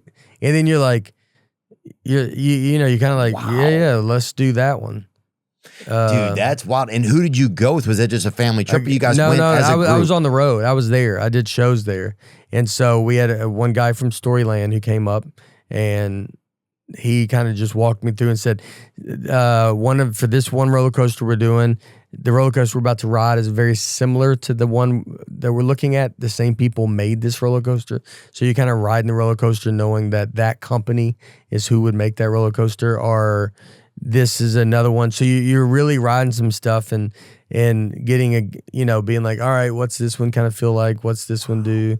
And how much is a coaster? Decent coaster? I found out like there was one like like a big one might be like $30 million. Like, or I'm not like, I don't know if it's the biggest one, but like a kind of newer, very, very good coaster they have. Someone is trying to guess there was about 30, they said $30 million. And then there's some other rides that one was like a new version of a tilt-a-whirl kind of, but it was like kind of moved around. You tried that out too? Yeah, we rode that, just seeing what that was. And I think that was like $850,000. Oh, that's one. You can get that one. That one you get in your house, You could just get on layaway. You could just have that. Lay away. Yeah. Dang, I bet Kid Rock could get that thing. He'd freaking do, but he'd probably... But it's like, so you start going through and... He'd ruin it. And this theme park, I mean, he would ruin the Sorry, I just had to say that. He put it on the White House. There's so White many House. clips of me just roasting him, even though we're friends. I freaking love roasting him. Oh, yeah, he'd ruin it, dude. And he would spend his money on that instead of buying his brother a new leg who's missing one. Shout out Billy. But yeah, go on. He should get a discount and be like, if you get 50 grand off, throw that 50 to that leg. That's what I'm saying. He already wrapped his head around spending $850. Yeah. And then, you know what? You could go, like if Kid Rock goes, I'm spending $850 for this. And then he goes to his brother and goes, if you can get any down, you can get that leg. Right. Whatever you save, you earn. Yeah. Yeah, I love that. And limb him up. Oh, if I had a brother missing something, I'd limb his little ass up in a heartbeat. Yeah. But that's me. So do you have a budget for how much you can spend on coasters for this thing? Or you? Yeah. It's all budgeted in. Like, I mean, we're looking, it's like roughly going to be like $350 million. And then, yeah. And will the land be a lease or will it be owning the land? There's a lot of that I can't get into. Okay, and how hands-on with you are all of that? Like some of it, and some of it's obviously just like the minutia you wouldn't be involved in. But yeah, how hands-on with you are all that? Kind of stuff? Picking the land. I mean, it's crazy because I'll be in these meetings and I forget. Again, we were talking about like being in charge. I forget like Storyland, like all this stuff. When you do this, I'm paying for all this for them to go do the feasibility study and like to economic study. And like, I mean, these are giant studies that they do when you do investments to show the tax revenue that it can bring, the jobs that you can bring to Nashville. Wow. I mean, the reason I love this idea and doing this is the idea of providing jobs. I want our customer, like the workers, to be very much like, it is Disney, or like you think like Chick-fil-A, where they're just great workers and you want people to be able to come there. Someone like me that wasn't able to go, that couldn't get into college. And like, so you don't know what, I just was like, I'm a comedian, but it was before that, you're like, I was a water meter reader. I didn't know what jobs, you don't meet people that have other crazy jobs. You were reading water meters? Yeah. Oh, I read Mount Juliet. And Did you? Yeah. They got a lot of water out there, huh? Yeah, a lot of meters. And you had to go do it. Because you can't just guess, huh? Now I think they have it where you can drive by it and it just does it electronically. No. I had to get out with a crowbar and you would lift up the thing and type in how much water. And they have snakes in there sometimes? Oh, yeah. I remember one was laid right on top of the water meter. Ooh. And you got to get it. That makes my body nervous. Yeah. Spiders. And you never knew. Every time you open one up. You ever find anything cool in there? Somebody stashed a little bag of something? No, I don't think I ever found anything like that. No. But really? Nothing. Nobody ever hid nothing, a little spare lunch or whatever? No, I don't think people... A little sack of Christmas ornaments or something? It would be a good place to put something. Because nobody thinks about that. It's so accessible. No one thinks about it. Yeah, I don't think they do. But it would have been a good spot to put something. But you'd see spiders up in there? I mean, yeah, that was every one of them had spiders. No. They loved it. And you ever see a clean one, somebody taking care of it? They just No. I mean, it's I mean, I guess a newer house, like one. I think it just hasn't been through it yet. Yeah. But yeah. But I do remember this snake. Snake was just curled right on top of it, and I had to get it off because I have to lift the thing to read it. Gosh. Yeah, I sold Italian food door to door for a while with this fella, dude, and that was a dang. Pizza or just all Italian food? Huh? I wouldn't say, no, we had bread rolls. We had Italian. It was like this thing called Italian caviar or whatever, but it was really just like raviolis or whatever. And then what else? Say like pastas, bolognese. Yeah. They had arrabbiata. What else? I think they had vodka sauce pizza or something. Yeah. I don't know, but we just had like I this. deliver pizzas too. Well, you Just deliver pizzas? Pizza Hut. You worked at damn Pizza Hut, dude. They're redoing it. You saw that? They're coming back. Oh yeah. You know why? Because experiences. Oh. That's a big thing. That's a big reason. It's stuff for people to do because we had that. You remember they used to have a buffet, pizza buffet. Yeah. Pizza. It was great. You kidding? Where would your mom fight? It's when your parents had a real something serious going on in the marriage and take you there. Yep. That was something serious was happening. And it could be something good or bad. Ford Waters and you got a Sprite. Dude, hope they didn't notice. With those big red Hope cups. they didn't notice. Yeah. I would buy 5 dozens of those red cups. The Coke, any soda tastes the best out of that. It's true, huh? It's the best. Now, they had a particular type of ice in there, too, I think. Yes. A little bit. Like a little shave, Sonic. Yeah, it was type something ice. different. Something was different. I think having a unique ice, it's little things like that that can add a lot of texture to a place. A little bit more about Nateland. So some things, obviously, you have to get the funding to make sure you can get the space. So some things, it's like this happens, then this happens. It's like a domino falling effect. Yeah, if they're like, I mean, it's right now, I'm spending all the money for it. And now, are you putting your own money in with somebody else, or what's going on here? No, it's just my money. So you're the only money so right in now, right now. this doesn't go anywhere. I will be in big trouble. No, I mean, I would be touring for the rest of my life. But it's like right now, it's just me.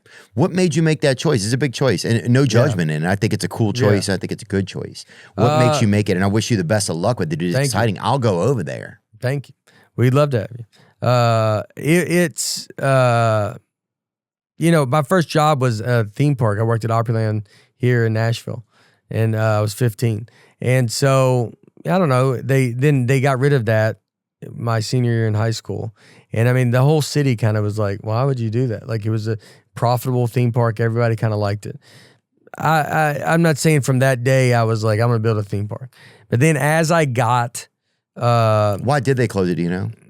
They got a mall. There's a mall there now, Opry Mills Mall. And it used to be Opryland, a theme park? Yeah. Right there? Yeah. I didn't even know that. Yeah. I don't even know if... It'd be curious to see if there's a reason. I don't know if there'd be a real reason on the internet, to be honest. I think that it was like maybe it was like just easier to have a mall than it would be a theme park for whatever reason. Got it. Opryland USA closed in 1997 because its parent company, Gaylord Entertainment, wanted to transition. Sorry, crazy name, Gaylord, because Lord I think is straight. Yeah, wanted to transition the seasonal theme park into a highly profitable year-round retail and entertainment complex. Understandable. Yeah. So that was the Wabash Cannonball, the one that goes upside down. Right there that was it? You remember the name of that one? I know them all. Yeah. What's that one? Wabash Cannonball. The Wabash Cannonball? Yeah. Dang, so you were there, Nate. Yeah, the Screaming Delta Demon.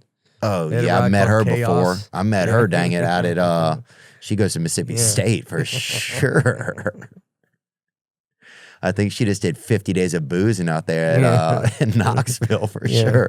Dude, oh my God. So you were in the trenches there at Opryland. Yeah. I was a sweeper and I worked in the dog kennel. And my dad did magic there.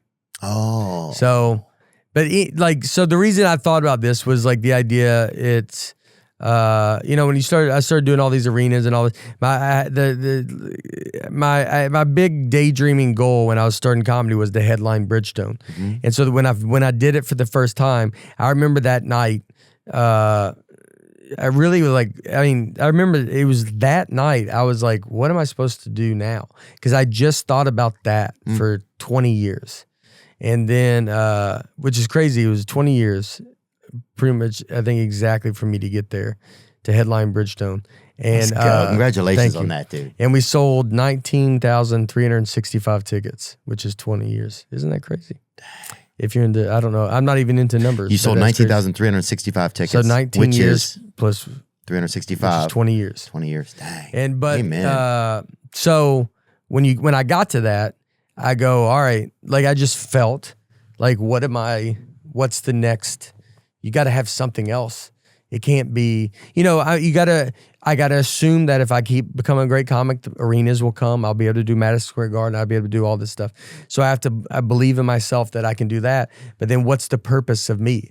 Like what's the and I thought it can't be about me. Right. This life, it cannot be about me or I'm going to go crazy. Right. And so, from that moment is when I started when I was like, I'm going to start Nateland, the company, the idea of like being able to make some movies that are the movie that we're making right now, The Breadwinner. And then, I thought of a theme park and thought like, you know what? I want to build a place where, maybe all my ideas can go live. This theme park's not going to be about me. It's about the state of Tennessee, or it's about, it's called Nateland and there's going to be Easter eggish stuff, but people think it's going to be like a shrine to me. It's not. It's, it's going to represent Nashville and all this stuff. It's like you just got to have someone that has the vision to be able to want to go do it. Did you guys have choices for different names? Is Nateland because it's the production company, so you just named it the same thing? It's just always been, Nateland is and I get it. Look, I mean, you worked at a theme park. Yeah. You came up with it. It's like I certainly get. I think it's the trust. The reason it's named after me is the trust.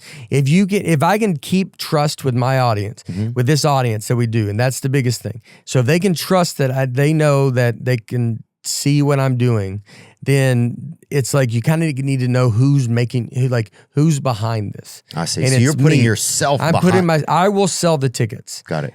The responsibility of that park thriving is on me. I need to sell the tickets. I need to keep the trust that I have with this audience. That's on me. That's not anybody else's problem. I'll do it. That's what I feel has been bestowed upon me. I'm just doing what I feel I'm being asked to do. Called to do. Did you pray about it kind of too? Like if you had because some of these are big choices. Not that you need to. Yeah. A lot of it is. I mean, a lot of it is you feel very much like, doors and stuff and your ideas and stuff that you think of or start. Oh, it's not even yours. It belongs. It comes like a higher power. Oh yeah. You're just like a cable. I very much you. I mean, you can visualize a lot of stuff, and then I think when you can easily visualize something, you're like, and then the doors start opening in that way. Then you go, that's the direction you need to kind of head in. Where if you want something else, but you're having a hard time visualizing it, then you're probably forcing, and that's probably not the direction you need to go in. You need to just kind of follow the lead. And as we did Nateland, and then it was just kind of like excited. You got me excited now because you hear little things, and you see things on X and stuff like that, but you don't know, And so I feel so lucky that I'm getting to listen to you talk about it. Yeah, it's. I mean, one of the things I do, I want eventually to. I think when you go to Nateland, maybe you don't really know who Nate is, and it's not about that. Like it's about everything there. And one day that's what everything becomes. It's like you don't even know. It's like you go to like Applebee's or whatever. You don't know who Roger Appleby is anymore. No. Or whatever. Or if you go to like Tim Hortons, you Logan's. You don't know the Logan. Oh yeah, you don't even know Logan's. I think Ernest lives there now. He's living in one of them. Ernest T. Bass. No, Ernest freaking. Oh, the singer? Yeah, Ernest is a singer, dude. For Logan's Roadhouse, he's kind of like John Daly is for Hooters. Oh, yeah. I think he lives in the back of one of them. Bless him, brother. Bless Ernest. He has a new album coming out, too. I got to get him and Willie Robertson in here sometime to sit and chop it up. Those guys are funny. But no, dude, I just understand it more. Now, take me on some of these rides because I know you've already thought about some of the rides. First of all, hold on. Is there going to be a water facility? You're not doing the water thing, huh? Water park? No. Because also people get I'm trying to think electrocuted. what I can't say. Yes. People get electrocuted. If you don't In have water much, parks? Yeah. Really? Well, I mean, they're not going to. If you get electrocuted, this is kind of crazy. Because if it rains. Yeah. Yeah. Well, if it rains, it's more water. But if you get electrocuted, do you have to have water to get electrocuted? No, I've been electrocuted. I got electrocuted outside on a food truck that was selling seafood, illegal seafood.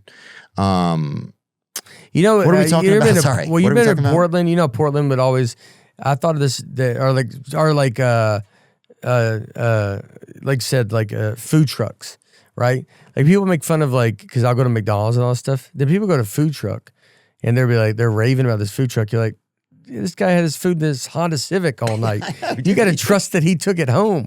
Yeah, dude. And you go, who are you to tell me that mine's at least in a building and frozen? I've always thought that. Yeah. Like they would call, especially people from the South, like rednecks. Yeah. Like it was like, but dude, this guy, that you know how close that is to his gas tank. Like he's cooking right over. New York City's it's like then there's a big long line and a food truck and you're, and it's like, oh, that's okay. And you're like, McDonald's is safer than that. Yeah, dude. I don't want a quesadilla that got here at 80 miles an hour. Yeah. You know? That's got tire marks on it because he backed it because he got in a fight that morning with his wife and he ran out but he had the plastic over him, so he's like, it doesn't matter. That changes everything. Yeah, it if you put changes plastic over something, it changes everything. Little saran wrap. Yeah. If he's like, oh dang, this is like 3 days old, you put some saran wrap over it. Who knows? Who knows, dude? Like he just put it Who together. knows? Kids back there. It's like when you get an Uber and there's a car seat and you're like, I don't want to be a part of your life, man. Yeah. I just want to ride in an Uber. Yeah, I didn't know Kevin Hart was in here earlier. Did you get us to be on the roast? I think so. But I mean, that's just not my kind of thing. Yeah. Yeah. So I mean, it wouldn't have. I had a show at the same time too. You did? Mm-hmm. But yeah, they did it. They did the roast. Oh, none of the roasters I don't think had a problem with the jokes. Except for Chelsea Handler did, I think. Yeah. Chelsea Handler came out and said that she has some problem with some of Shane and Tony's jokes, maybe. Yeah. I don't think with the roast. I think with Shane and Tony. Yeah. I think she had problems with them. Good call. She kind of said Yeah. It was like, I don't know about all the jokes, mainly Shane and Tony. Do you feel like in that kind of instance, if people are signing up for something like that, it feels like it's like fair game, unless it's like vile, maybe. I think it's got to all be fair game if you're signing up for it. I mean, it's like I know, it's like one of those, like, where are you going to say the line is? The roast they've just, I believe, have gotten to, the spirit of the roast is kind of gone. You're not really having people on there that love each other.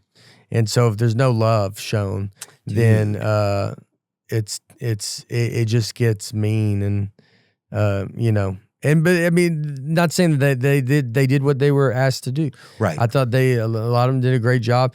I was very happy for Big J Okerson killed it. Yes, me too. I sent him a message. Big J, I was very happy. I've been with Big J. We started with him. So Jay crushed it, and Naeem Lynn I thought crushed it, and I like Naeem Lynn. But those people have a connection with Kevin Hart. Yeah. And so there's you can see that the love is there. I thought Shane did very good. Moving along, hosting it, like it's a hard thing to, it's a lot to go do. People did what they were supposed to do, but I mean, these roasts, it's like, they're just mean. Some of the feeling, you're right, dude. Some of the feeling that you get with it, it's like, it's intense, it's funny, and some of it is kind of like, what feeling do I really leave here with in the end, right? Like I leave with some temporary highs for sure. Oh, that was crazy. That was creative. Even something that's edgy and dark can still be very creative. But some of it, it's like, does some of this really make me feel good? Or does I thought Kevin Hart did great handling a lot of it too. It was like, it wasn't, he, kept saying like, this is what you signed up for. And he kept the energy. The messaging was good from him afterwards. Like, cause it was like such a tough, crazy. It's a crazy roast, experience. but it's like, I mean, I think if you do roast, if you go look back at the old roast and stuff, these guys, the people that were up there were really, as far as I knew, but they really knew each other, or they were really friends, or there was actually love really shown. So you could go do stuff. And when there's no love shown, and with some of them, they don't even know each other. It's like, it's going to be tough. Cheryl Underwood did great. Like the stuff they were saying, but how she handled that. She has a great laugh. And so it's like, she handled it well. She handled it very well. And Yeah, I had a joke I was thinking while she was there. I was like, oh, she looks like Prince put his finger in the new Power Generation. That was something that I thought of while she was up there, you know? Because I like sitting home. Were you at it? Or and thinking of jokes? Nuh-uh, No, I wasn't yeah. at it. I don't want to go, like, I don't want them catching my face if I see something, Yeah. if my feelings get hurt or something. I got enough of that shit out there. So I don't need any of that. But yeah, it was just interesting. Because you get enough. You just get more calls and texts. Oh, dude, yeah. That would be fun. They just show your face and they go, "Hey, you about to jump off a building." Yeah, he's not doing well. Every week it's like somebody's like, oh, Theo's not doing well. I'm doing fine. In fact, I'm doing great. Yeah. Well, that's what people want to hear, though. You know? That he's not doing well. No, that you're doing great. Yeah. I think sometimes people worry about you, but that's a lot of love shown your way that people worry about. Yeah, but sometimes it's people take stuff that's kind of normal and they put it in their own space and put it out there like, oh, this guy's having a problem. Yeah. And I think my podcast has always just been like a place like where I just kind of share what's going on, right? Yeah, like, and I yeah. share it pretty transparently, I guess, and maybe I shouldn't do that as much, but I don't share it because I need somebody's acclaim or approval. No, I understand that. But I think I don't like it. Sometimes people will frame it like, oh, we can help this guy. Mhm. It's like, dude, I'm fine. You Yeah. know, like I'm as fine as any human being is. Being a human seems real spooky sometimes. Yeah. But Start yes. every podcast with "I'm fine." Yeah, I know. It's But just then here's the a- crazy part. The more you say shit, like then it becomes this thing. I So know. the whole thing is kind of crazy. Yeah. You know? Do a podcast from the top of a building and just go, "I'm fine." That'd be a great idea, dude. You know, my buddy Julian McCullough. I actually like it. Yeah. I don't know if this is this crazy for me to He's say it? really playing into it. I like that idea, dude, you know? I don't do that. And look, But we it's keep just moving playing the into desk closer over to the edge. And they goes, "He all right?" He goes, "I'm fine." And Yeah. you just start scooting. my Julian McCullough, you know Julian, Mm-hmm. he has a very funny joke. Like when he gambles, like when he loses, he goes, "Hey, do y'all got a bathroom on top of the roof?" That's what he always tells the dealer, which is such a funny thing to say after you lose a big game. "Hey, excuse me, do y'all got a bathroom on top of the roof?" Well, we're definitely living, it seems like, in the sixth circle of hell these days. You know, we're getting, things have gotten a little, you know, things are getting a little interesting. Yeah. We got to talk about the rides, dude. So, first of all, what Well, are I the, don't know if I'm gonna be able to tell you anything about the rides. for the rides at That's the at thing. Nateland? Yeah. But or do you know the governor that's going to be the speed on them or whatever? Have you already decided? No. We're going through. Oh, like how fast? Let me run one of them. I'll let you run one of them. I will. Let me run one. I know. Just for an evening. Just do Theo Yeah. night. I do a Theo night. You run it, and then you get on it with them, but you don't pull the safety thing down. You go. Oh, I say it And then doesn't. It doesn't work. Yeah. You go. Yeah. No, I'm saying you sit in it, and you leave yours up, and they go, "He's not fine." Yeah. And that's and we just always play into that. There you go. Theo's crazy. He goes, "I don't need it." Oh God. Or you just hold it and you see if you can go do it. I'll let you do a roller coaster. Just to. Let me DJ it Yeah. one night or something. Oh yeah. Or what are good rides? I'm trying to think for like, even for young, like, I wish they had a ride that helped you, like the Lisp fixer or whatever. Oh, like a spinner Just something like it just spun you so much, Yeah. the Lisp just flew right out of counterclockwise. you. Yeah. Spinner counterclockwise. Yeah. Time after time. Remember that song? Yeah. You could rush, you could buy, you could still find me. Was that a Lisp? Time after time. Is that a song about Lisp? I don't know who sang that, but I just think if they had or the underbite fixer or whatever, I'm trying to think of a good, like a ride that would like, you know. Underbite fixer would be just we have a guy walk around, he just punches you, Yeah. undercut, and you don't ever know where he's at. Yeah. And you just know when you go in with an underbite, we've clocked you. Yeah. Facial recognition, all that stuff, we can tell. And then he's just a guy that's just, he's going to get you. And you know he's going to get you. Yeah. But he's going to get you so good that you're never going to see it coming. And we fix that underbite. I like that. Yeah, no charge. I like that idea. Or yeah, or if they had like the GLP-1. The Ozempic ride. Yes. Yeah. And when you get off, and it spins you so fast that you get a little leaner because of how Yeah. it does your body. Mm-hmm. Or like when you take a shirt or a towel and you put it in the washer and you do the spin cycle. Yeah. And it comes out, it'll almost stand up itself. It's got so much centrifugal in it. Yeah. Well, you do that, boy, get your mama so spun around, she dang. You know what I'm comes saying? out- She'll fit into a looks size good. 1.5. Yeah. Yeah. Oh, yeah. Yeah. She'll fit into her dang baby for outfit. at least an hour. Yeah, You yeah. go like it maybe it's I don't think it's gonna be forever. No, it's not. But it's at least an hour. You're like, yeah. It's not full time. Yeah. No. If you want to go get married, you're like, you do that and you better get over to that. You better get to that church quick. Oh, yeah. Yeah. I got to be in Nateland at 1 p.m. and then I got to be. You talking about that food that you ate where you feel it expand in your mouth? That's what's going to happen to your body in a wedding dress. But you come in. Now, yeah. Once the band Yeah. starts, though, honey, that's you're on your own. Yeah. We're not responsible for that. Yeah, you get one. I mean, You but get yeah, one- you could fit into your 6th grade graduation pants if you had. for 1 hour.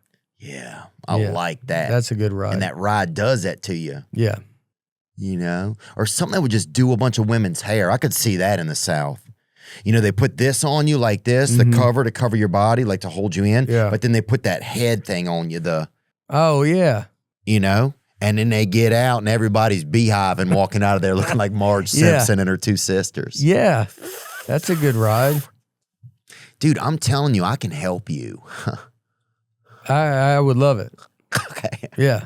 I would Really? love It doesn't seem like that right now. No. I think we're going to have a part where you're going to fit right in. Yeah.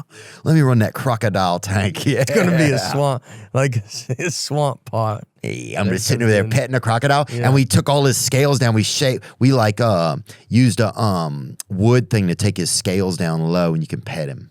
Oh, no. De-sharpened him. Yeah. Good But idea. what about the mouth? You're like, mouth is got. We Dang, left the mouth. We forgot Yeah. about that. He goes, you know how expensive it was to do the top part? And that's when the guy undercuts him, the crocodile. And you go, golly, that guy was worth it. Yeah. It's like a butter bean. Remember butter bean? Yeah, I remember Just a butter Butterbean. bean walking around just. I saw him at Hulk Hogan's funeral, actually. Oh, really? Yeah. You went to Hulk Hogan's funeral? I went Did to you know Hulk Hogan's Hogan? funeral. I I did guess, know Hulk yeah. Hogan.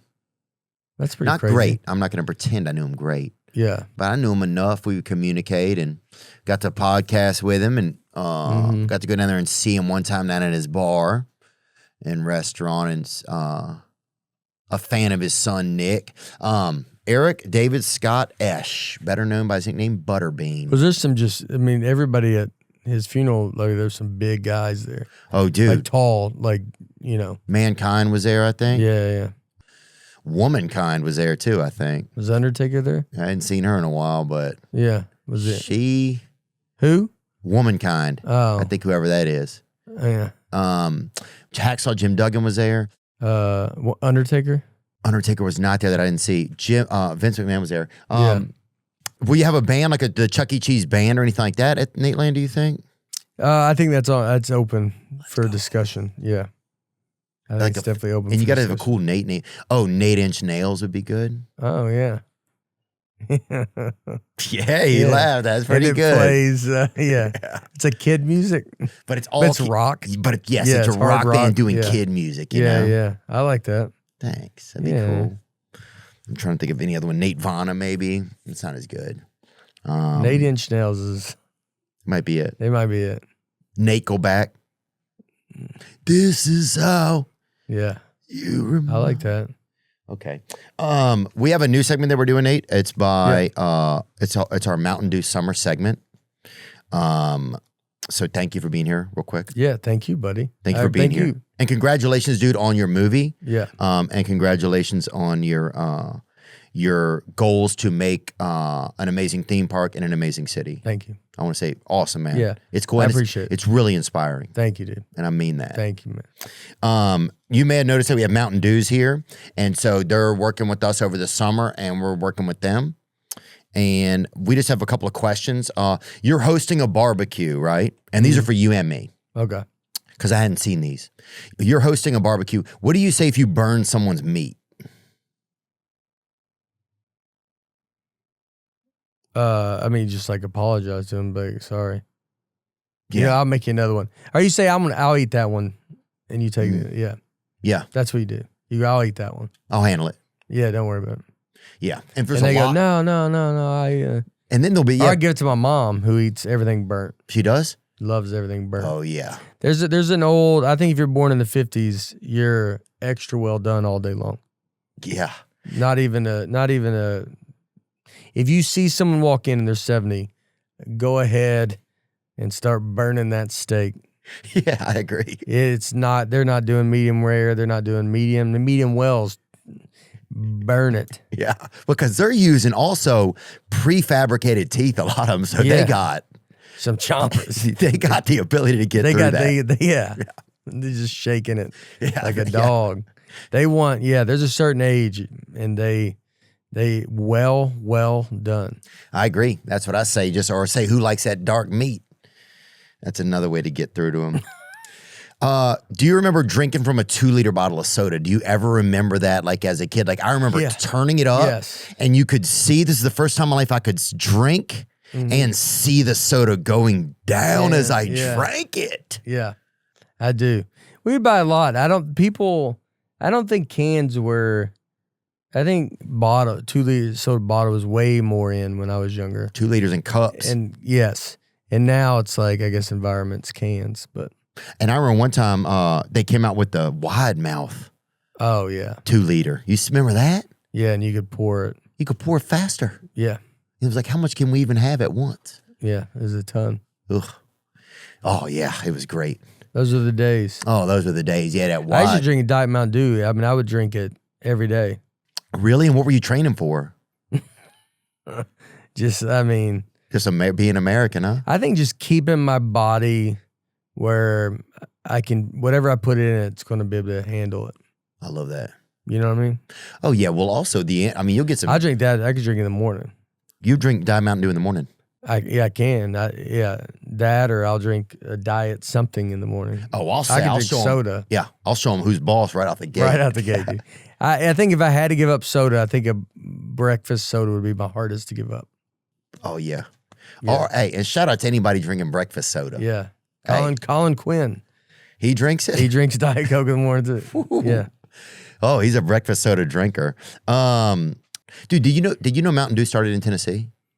I think so, but I don't know. I think I do that. But yeah. Smoky Mountains Rocky is where you Top. put it. Oh. I love that old logo. Oh yeah, let me They see got that a great logo. old logo. Mountain Dew. Oh, I never saw that. Mhm. That throwback. That's beautiful. All right, last one. I feel like Diet Dew is real big in the trades world. You'll see it a lot of times. Electricians, comedians, right? Yes. You said yourself you were a morning drinker. Plumbers, roadkill guys, right? Yeah. If you look in the back of the truck, you see 11 of those empty Diet Dew bottles or whatever. They're quietly like the backbone of America, these Diet Dew drinkers. It's the summer, you're driving with your windows down and there's a breeze and it only smells a little bit like maybe a landfill you're passing by or it's summertime, right? The windows are down. What song or band are you turning on the radio? And you're drinking Diet Mountain Dew? Yeah, you can be if you want. I'll have one with you. Yeah. Maybe some country. Toba Keith, Oh, yeah. Yeah. I know. You know, talking about that song? Yeah. Yeah, I agree, Yeah. man. I'll enjoy that with you, Yeah. man. That'd be a nice drive. All right. Thank you so much, dude. Yeah. I think it's been good. I love learning about Nate Land, man. I think I understand it a lot better. Yeah. Yeah, no, people don't. Yeah, I mean, I think people are, it's crazy, dude. It's crazy to build a theme park. I think it's crazy every time I think about it. I think about it like, where I'm like, what am I doing?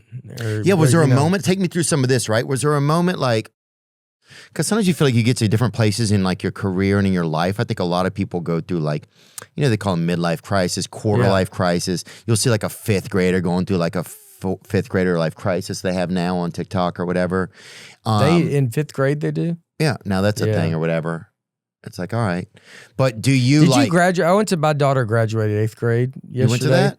Yeah, and I went to that. Did you? I did not have an 8th grade graduation. We had one. Really? Yeah. I think they told us to get out. And that was it. Dude, remember when school let out? Yeah. God, that day, because you'd look so forward to it, but then you had there was nothing to do. Yeah. You would lay there all summer and just drool in the middle of your living room. Mm-hmm. Mm-hmm. And wait for your mom to get home, even though you couldn't wait for her to leave, but you couldn't wait for her to get home. Yeah. Yeah. God. Yeah, today was my daughter's first, her start of summer. But anyway. What do y'all have planned for the summer together? Is there some things you guys are going to do? I don't know. She she rides horse. She loves horse riding and all this, so she'll do a ton of that, and that's what her summer ends up becoming. A lot of like going out. She goes to this stable that's run by this family, and so she goes there, and I mean she'll be up there all day. She loves it. That's nice. Yeah, it's nice. You get out there and ride with her sometimes? I have, not a ton, but I have. Are you getting better at it, or is it tough for you? I've not done it enough to get better. It's a lot. I mean, it's a lot. Getting on horses is a lot. I mean, but she does it. She, to tack a horse and put everything on it. It's a whole thing. Oh yeah. But yeah, I definitely plan on getting out there. I mean, last time I tried, it was like kind of colder, but now that we're in the summer, and I'll try to, go on some trail rides with her. Amen.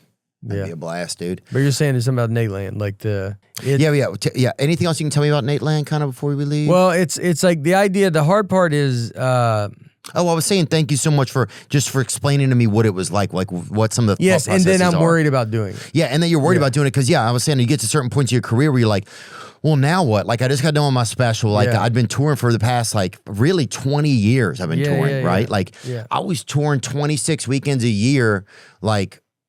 Because I could sell tickets early because I've been on TV already, but it's like I didn't have any comedy. But it's just been this is like the first time in my life is like the second week of it. Yeah, and it's like I don't know what to do, kind of. Yeah, and it's kind of like interesting. And my first thought is just go back out on tour, like figure it out and go back out. And maybe that is what it'll be. What I'll do, like get a new hour and go out. But But do you get to parts in your career where you're like. And in your life, right? Where you're like, well, now what do I do? And then what happened with this where you're like, okay, this is like a feasible, real thing that I can take on. And maybe you already answered that for me. Sorry. No, well, I would say, I think the hard part when you want to do something like this, it's so weird and it's so different of a thing that you want to go do. So you do get a lot of people just being like, why? Why are you doing this? What do you want? Like, if you're calling it Nate Land, you're like, why are you calling it? You got to call it after Nate. You get all this kind of stuff like that. And I think that's the hardest part is just kind of sit and wade through those kind of things and not let you, because it is crazy. But I know I'm doing it for the right reason. And I just got to believe that, I'm doing it for the right reason. And so you just got to sit and just kind of like, it feels like it's kind of a joke and maybe people think it's a joke, and I understand that it could be a joke, but it's like, what if I do build a theme park, dude? Like, what if I do it? Like, that's crazy. Yeah. I'm like, I don't come from any world where I should be building a theme park. Yeah. I come from Old Hickory. There's nowhere in my growth of a child to high school, any of this, that you would ever be at a point. There's nowhere that I should even have the success that I should have had. Yeah. So then you got to go to where you start going like, well, then I'll just keep going until someone says no, until they, Well, Mike Lindell had the My Pillow. Yeah. And you wouldn't have saw that probably out of him. I'll sell that. Yeah. You wouldn't have saw it out of him probably. Oh, no, not or at all. People have all kinds. No, but like, yeah, that's what I think when you have these ideas and you want to go do something, it's like you got to just go do it, dude. Yeah. And the hardest thing is you got to sometimes, it's going to be people that that they're that sometimes can be your friends or whatever that can be like, what are you doing? Why are you doing this? Those are the ones that kind of come and they don't understand. And some of that is, some of it's jealousy. I think some of it is you're leaving people behind. That's like that thing that you could see we're getting in shape. I'm not in shape. I want to get in shape. But it's like, I don't know, if someone, or anything, if someone does something that they can, like, you're moving forward, and I think they just, like, go, why? Why are you doing that? Yeah, dude. Well, I mean, I even had questions about it. I was curious about it, right? I didn't know. I was like, oh, this is interesting. But I just heard rumors, right? And I was like, the name had popped into my head, like, oh, why would he choose that? What's going on, right? I choose it because I knew, again, like, well, now I get it. To trust it. Oh, dude, after talking to you, like, yeah. I get exactly where it is, Yeah. And it is weird why sometimes our brains will jump to, like, I think some of it is probably a little bit of jealousy, to be honest, or a little bit of like, wow, he's brave enough to do that. And I don't even know if some of that's jealousy, maybe a little bit. I'm not talking exactly about me, really, but I'm just talking like, it's interesting, man. But then, like you say, nothing happens unless somebody does it. No Right? no one wants to. No one wants to. And do look at stuff. Walt Disney. He had both of his names in it. Yeah. He went heavy. Yeah, he went Yeah. all the way Yeah. in, dude. But you go see these guys, like people are stuck where they see stuff get built and people have these ideas and they think, well, you can't do it again. You're like, why can't you do it again? Right. Why can't you? We had a theme park here. I'm not picking a city that's never had a theme park. Nashville and Houston are the two cities that can sustain a full theme park. I already know all the stuff. Right. I've already done all this stuff. I'm paying people that know how to do this stuff to do it. I'm looking at all of it. I'm not doing anything that I would never. I have Oh, a I good love it. gut feeling of when I feel overwhelmed or not. And so I can tell when it's like, if I start feeling panicky, like then I'm like, like this maybe back off or this or that or whatever.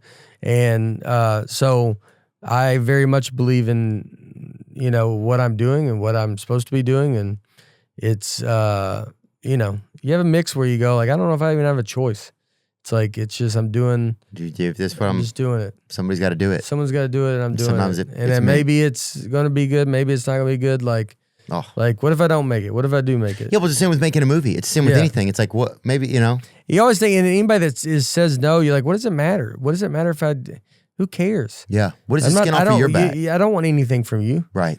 I don't want anything from, I want people that either buy into what I'm trying to do or just don't. Yeah, come. that's the same way I feel about it. Even if it's like trying to ask out a gal or do something like that, it's like when I lay there at the end of it all, I want to be like, man, I tried this, I tried that. I want to smile and think about the things that I tried. Yeah. You know? And you got to think too with comedians, look at the success you get where just you're talking. We're just talking. We don't have movie. We don't have music behind us. We don't have, that's just us talking. Yeah. So like if you start, that's why you think about the movies where you're like, yeah, if you go put a movie behind, not that everything's going to work or whatever, you're like, it's the most purest art form. So if you can get to a high level of just Oh, movie's scary. straight up that. Well, movie's scary because you don't know if it's how it's going to be I know, it's too until the long. day of, dude. Yeah, yeah. And that's very nerve-wracking. And I'll say this, dude, we made some mistakes for sure. I'd never watched the movie with an audience until I sat in there and watched it at the premiere. Yeah. And that was bizarre, dude. Because you're Yeah. almost like, I'd watch it on my computer a bunch at home, like Yeah. when I'm editing and putting in notes. But then you're like, it almost felt like, it sounds crazy to say, dude, like I was watching like something I wasn't supposed to be watching with other people. It's almost like watching porno or whatever. Because you're like, Yeah. this is something you watch by yourself. And suddenly I realized as it starts, I'm like, whoa. Yeah. I've watched this already. This is something I'm supposed to watch by Yeah. myself. Yeah, I don't yeah, think this is yeah, for mass yeah. consumption. So that was so freaking harrowing, dude. How we did a premiere. It's very weird to watch yourself and you're like, I should have done that or I should have done the, Yeah, or just, I mean, Yeah. but to just do it like stand up, you're almost like, I don't watch my stand up or I'll watch it maybe once, but it's like, you've done it so much that I think maybe you're kind of used to it. But like, yeah, in a movie, you're like, you just feel like everybody else is like a real actor. And you're like, dude, I don't know what I'm doing. Yeah. Yeah, it's crazy. Oh, the immense feeling of I don't know what I'm doing. Yeah. But well, dude, for somebody that doesn't know what they're doing, man, you're doing a really great job of it. Thank you. And thank you, bro. And and will the theme park, will the rides be for all ages, or is the rides even just for like little children? No, it's we'll have fun, big rides, kid part, it's like a regular theme park. Yeah. So it's going to be, and shows and stuff like that. It'll be the real deal. I love it. So it'll be, everybody can come out. Amen. Nate Bargatze, the movie opens up this week, May 29th in theaters, in 3,300 theaters. That's what we found out. Yeah. The Breadwinner, Nate Bargatze, Mandy Moore. A supermom lands a Shark Tank deal, switching roles with her breadwinner husband. He struggles to adapt as a stay-at-home dad to their 3 daughters. And it's not like a dumb dad. Everybody gets crazy about being a dumb dad thing. It's not a dumb dad thing. It's he ends up taking the dad era, and it's a sweet, funny, cute movie. And again, something that we take everybody out to. And that's all. And it's the first one. So see where we go from here. Amen, man. Congratulations, bro. Thanks, Thanks for brother. your time, dude, and congrats on everything, Thank man. you. Yep. Yeah, brother. Now I'm just floating on the breeze, and I feel I'm falling like these leaves. I must be cornerstone.